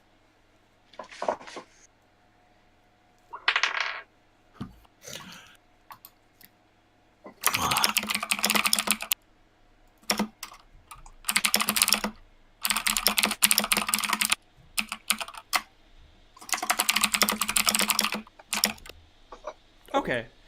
You've read some creepy, weird, eldritch shit in the past. This is fine. Don't worry about it. You are looking over the book, and it is clearly like an arcane text about ancient eldritch magic. Like, we're not talking about your magic. We're talking about old magic. We're talking like appeasing the dark goat of the woods level magic. We're talking like sending Cthulhu a kindly worded letter and hoping that he doesn't send his minions to destroy you and instead offers you what you asked for types of magic. Oh, fuck. It's going deep into like mind flayer physiology and physiognomy and like how to manipulate that in particular ways. All of these Dark Naga were doing research for Quarv, and you understand exactly what they were trying to help him with. Now that you've seen firsthand one of his grand experiments, you understand that they were trying to help him make an Elder Brain. And whereas one of them had been studying like the nature of mutant brains, this one was studying Quarv's own species in search of some sort of secret. Fuck. Hey, Clem. Mm-hmm. How much do you fucking trust Alexander? With my life? Why? Come over here. Okay. Clementine, you learned some bad shit about mind flayers. Whoa. So, we didn't fucking do what he wanted us to do, but I'm on the fence between.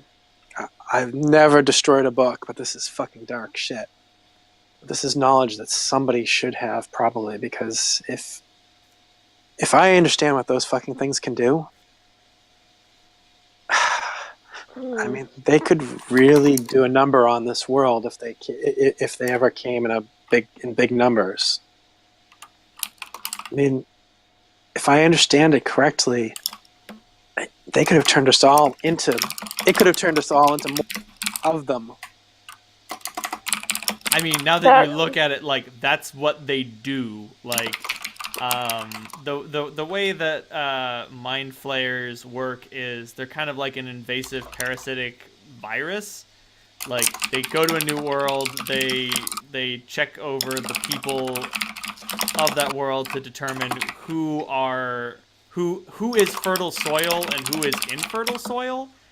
They turn everyone who's infertile soil into food, and they turn everyone who's fertile soil into more mind flayers, and then they generate more elder brains based on how many they need to properly exert mental control over the hive, and then those elder brains are under the control of something else that this text doesn't describe. So you fucking understand why I'm asking how much you trust Alexander, because Alexander has so much power that if he'd wanted to do half of this stuff, he could have easily.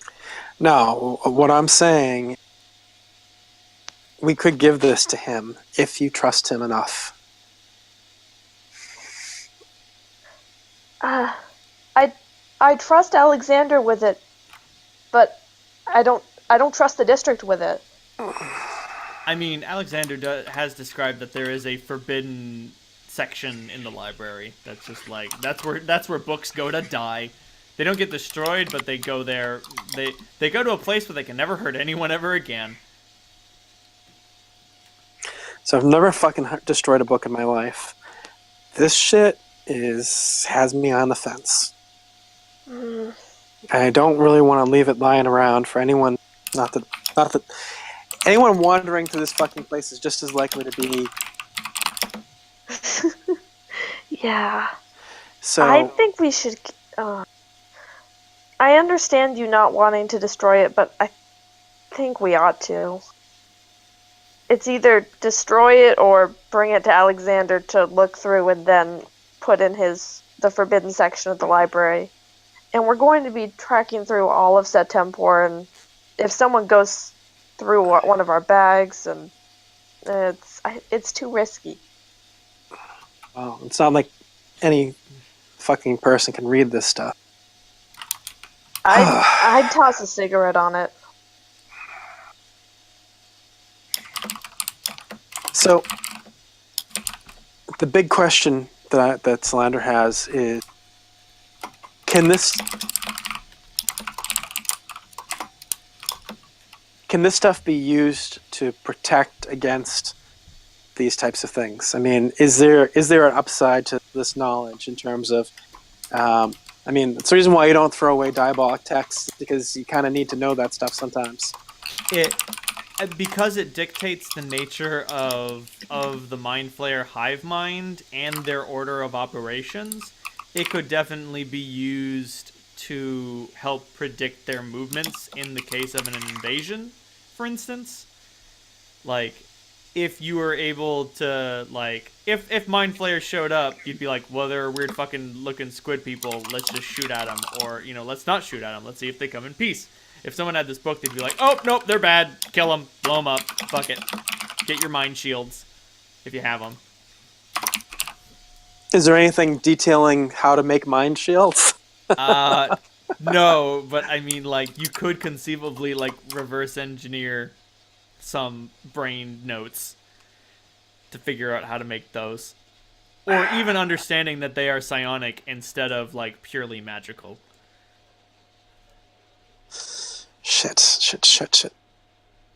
Because if someone went in there assuming that they were magically inclined and didn't know that they were psionic creatures, that would be bad. Bad with a capital B.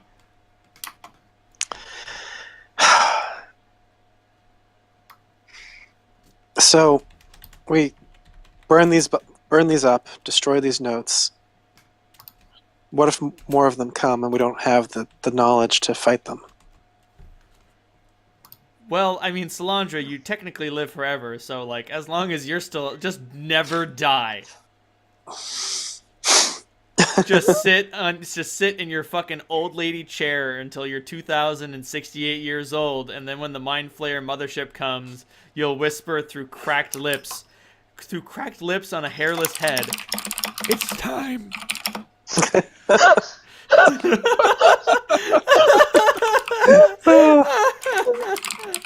I just had Solyndra Xavier moment. That was such a good old person voice.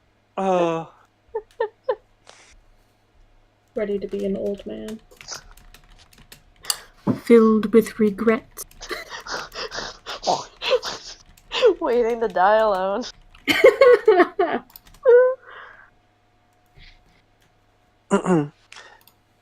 I look over at the adolescent Medusa.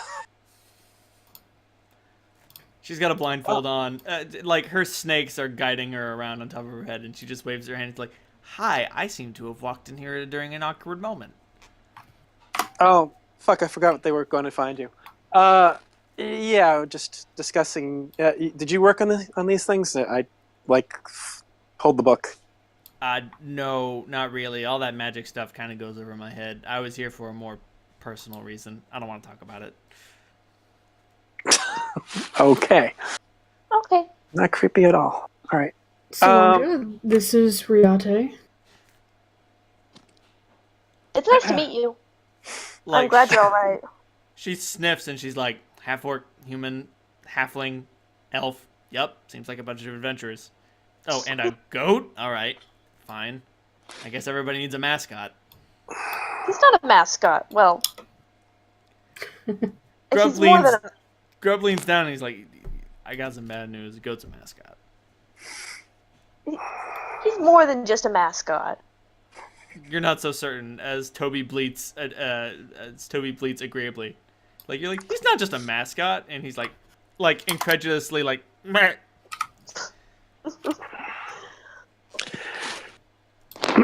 Grub, what do you think?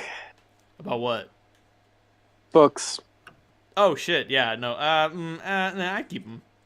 I mean, what could possibly go wrong? Oh, fuck. I burn them.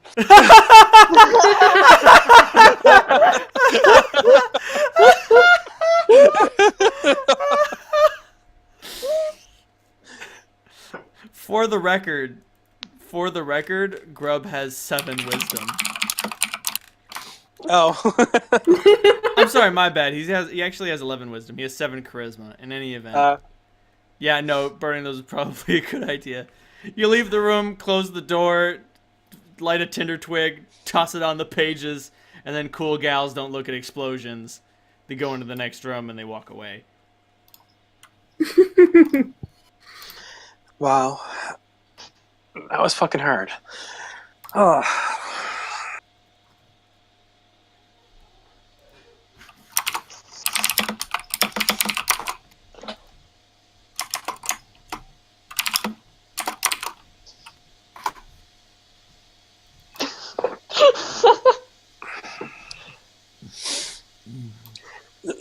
Solyndra just mutters, "No, you're too pretty." Well, Chris, you had said a while back it was very unclear. Oh yeah, you can't. I mean, his charisma and he's way too good looking. Yeah, he's a very unhalf orc, half orc. The only thing that gives him away are his tusks, but they're easy to hide. And Clementine, you're so short you can't even see them anyway.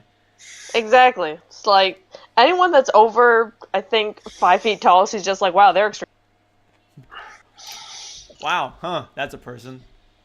Like literally, if you were that short, you just wouldn't be able to see into someone's mouth if they had a big old chin. If they had a big old chiseled chin. And Solyndra's made reference to her being an elf, and she's just very obviously elfy. Yeah, the ears are kind of giveaway. The ears of the dead giveaway. It's super high. It's super hard to hide those knife ears, you fucking keeb. Go eat some dandelions, you fuck. Anyway, what y'all doing? Heading to go deal with that Athik? Solyndra prefers meat. Yes, that's where we're headed. Got it.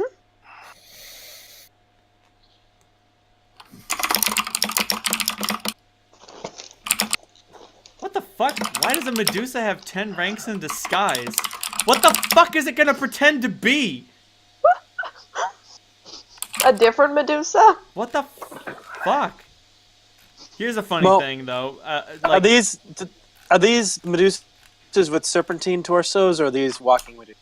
Oh, they have serpentine torsos. Oh, huh. Apparently not. Apparently they're not supposed to be serpentine, but I'm saying that they are. There's the biped Medusa and the non-biped. So wait, then is it just the snake hair that's the difference between a Naga and a Medusa then? Yeah, apparently. Oh, okay. But I am declaring that Medusa have snake bodies. Okay. Well, Naga don't always have torsos. Don't always have human torsos. Usually it's just heads. Oh yeah, no, Naga are just like Which weird is like floating super snake weird to me. creatures. Yeah. Yeah. Do not like. Medusas. That's like the stuff my nightmares are made of. Medusas are like centaurs in so much as like from the torso up, human; from the torso down, snake. Also, like some Yuan-Ti. Oh, don't give me. Don't get started on the Yuan-Ti, Dave. Fucking snake lover. That was a fun session.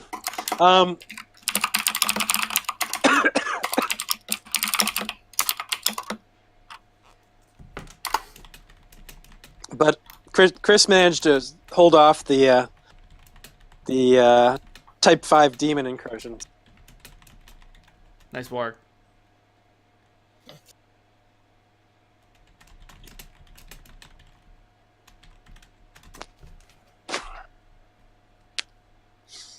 Which is a lot worse than a. That's not concerning at all. I mean, you could ask him what she wants. That was an actual ritual, wasn't it? Yes, it was a ritual.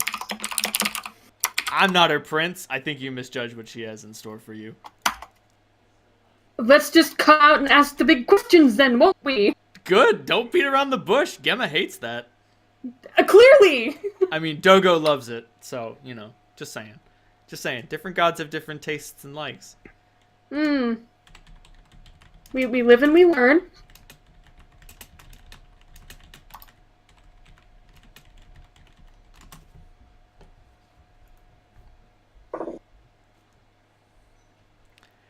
Anyway, so what are y'all planning on doing with the Athik? We should let him go. At which point, I'm not even gonna bother trying to find a random Athik name generator. You know what? I am gonna try, but with no hopes of success. Nope, I couldn't find one, so I'm gonna use the ogre one instead. You can always just introduce him to your new friend. Wait, you mean Weirog? He's a few rooms away. Yeah. Yeah, Akla's always pulling awful pranks on him. You want to just let him go? Not a bad idea. He's not a bad guy. He's just dumb. Like, really dumb. Yeah, we got that impression. Yeah. What? Athics are not chaotic evil. I hereby declare that they are not chaotic evil. They are chaotic neutral. Only slightly better. So who of the people in charge of this place are dead? Igla's dead. Yeah, I get that. Who else is dead? The Mind Flayer is dead. Quarv. Wait, what? Yeah. Yeah, very decisively fucking dead. Oh, okay. All right. Well, if he's Who dead... else is in charge of this place? No, he's in charge. There are just a couple other Dark Naga. Like, she starts counting on her fingers. Like, I don't know, 3, 4 of them. I don't know. We met another one. Killed 2. Okay, then there's like 2 left. Do you know where? Sorry, no. That's fine. That's okay. Sometimes Akla shares notes with the others, even though that they're not supposed to. Monster, pick a spot. Monster refuses. He's perched on my shoulder like owl. I'm not sure if you caught. Was there any magic in that Dark Naga's room aside from anything in the books? No. I thought. Yeah, I think I tried that one already. Oh, I'm gonna fucking have nightmares about that. Okay.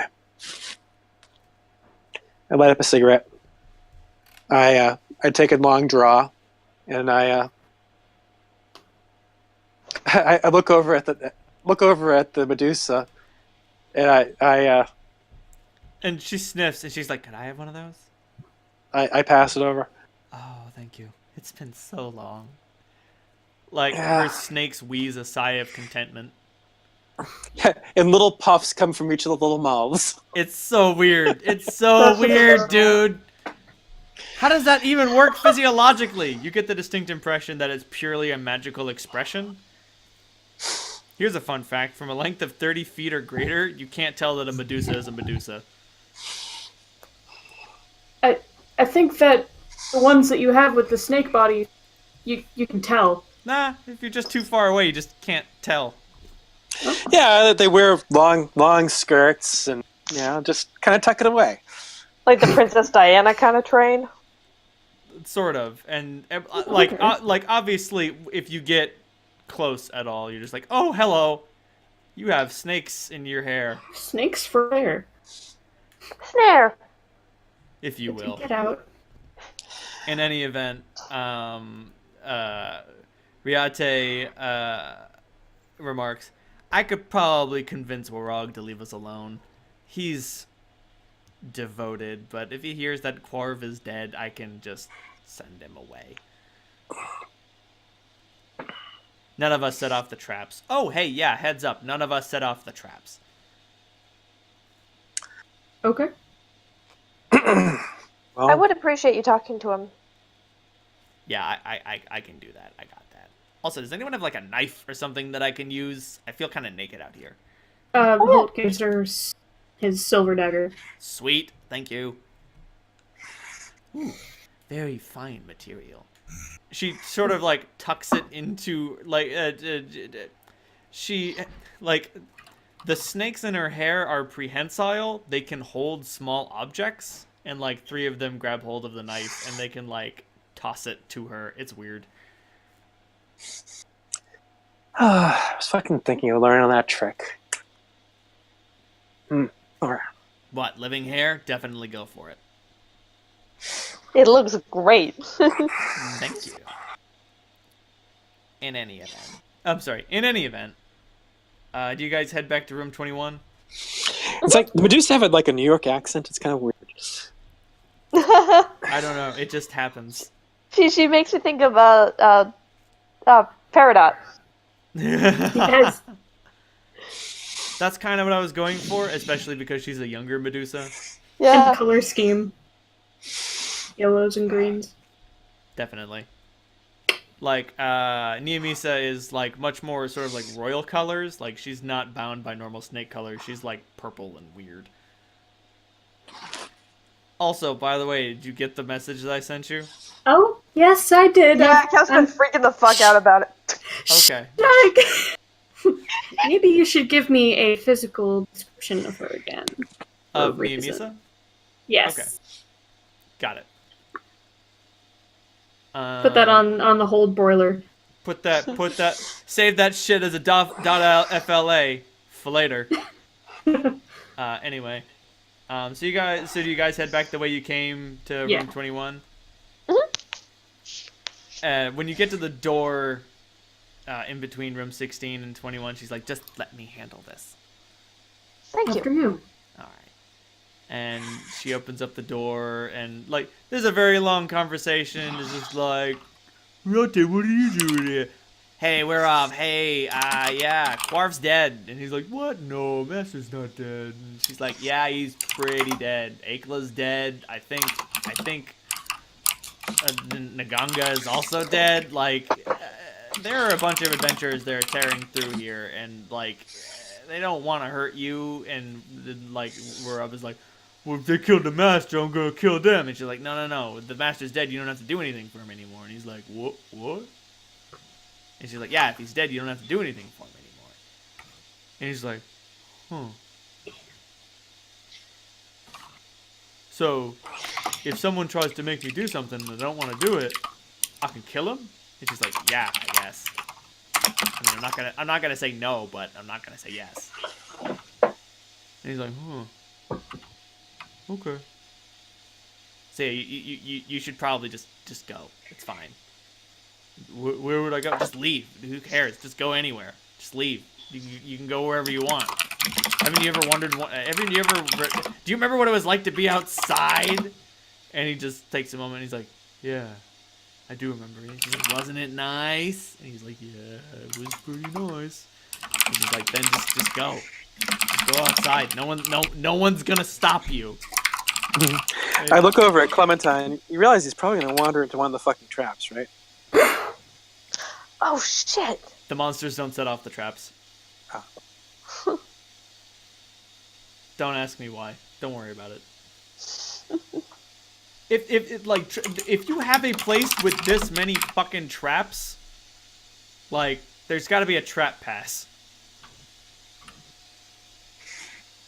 Just like a genetic trap pass. Why did Kira's Whale of the Banshee trap work? It's not on the same trap pass network. You see, you got the password to my laptop, but you don't have the password to my to my super secret files, so you can't get in those. Anyway, in any event, you can hear the Athec lumbering off. At which point, Riate calls out, "Yep, coast is clear. We're all good." Oh, thank you. He flashes a thumbs up. Hey, it's what I do. I mean, when you got, someone like Holt around, you don't want to fuck up. Anyway, let's not worry about it. Moving on. What? Don't worry about it. Where are we headed? Back into the throne room. So you head through room 15, and she's like, oh shit, the Howler Pens? You fucking killed them all? Yeah? It was satisfying. I mean, and that's not a condemnation. That's just a bit of shock and astonishment. Christ, I could hear those things when the moon was full. And you walk into room 17, and she simply remarks, Christ, what's that smell? Oh, by the way, has an hour passed yet? Yes! Everybody make another will save. Not everyone, but Holt and Toby. Me. Go, Toby, go! You can do it, buddy. Okay. What's Toby's will save bonus? Let's see, +3, and I didn't know if you wanted to roll or... You can roll if you want. I don't. Okay, care. because I rolled a 16 for him. Fuck! Ow!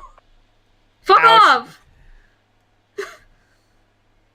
Your poor brain. Okay, so Toby is freed of Toby is freed of the curse. Holt, you take another wisdom point in damage. Alright. As you hear the song that never ends. It goes on and on, my friends. So you guys are back in the throne room. Oh. Sorry, I thought I was doing you a favor. Fuck off. So you guys... Understandable. Have a nice day. Understandable. Have a nice day.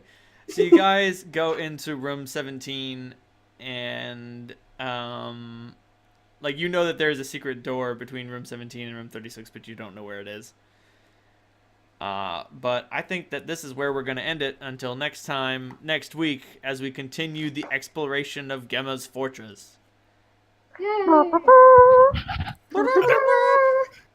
I do not. Let me check. I saved it. So next week, just so you know, there is a very good chance that I won't be available, and Chris probably won't be available either. That's cool. So 4,800 experience points. Yeah, I'll be traveling back from a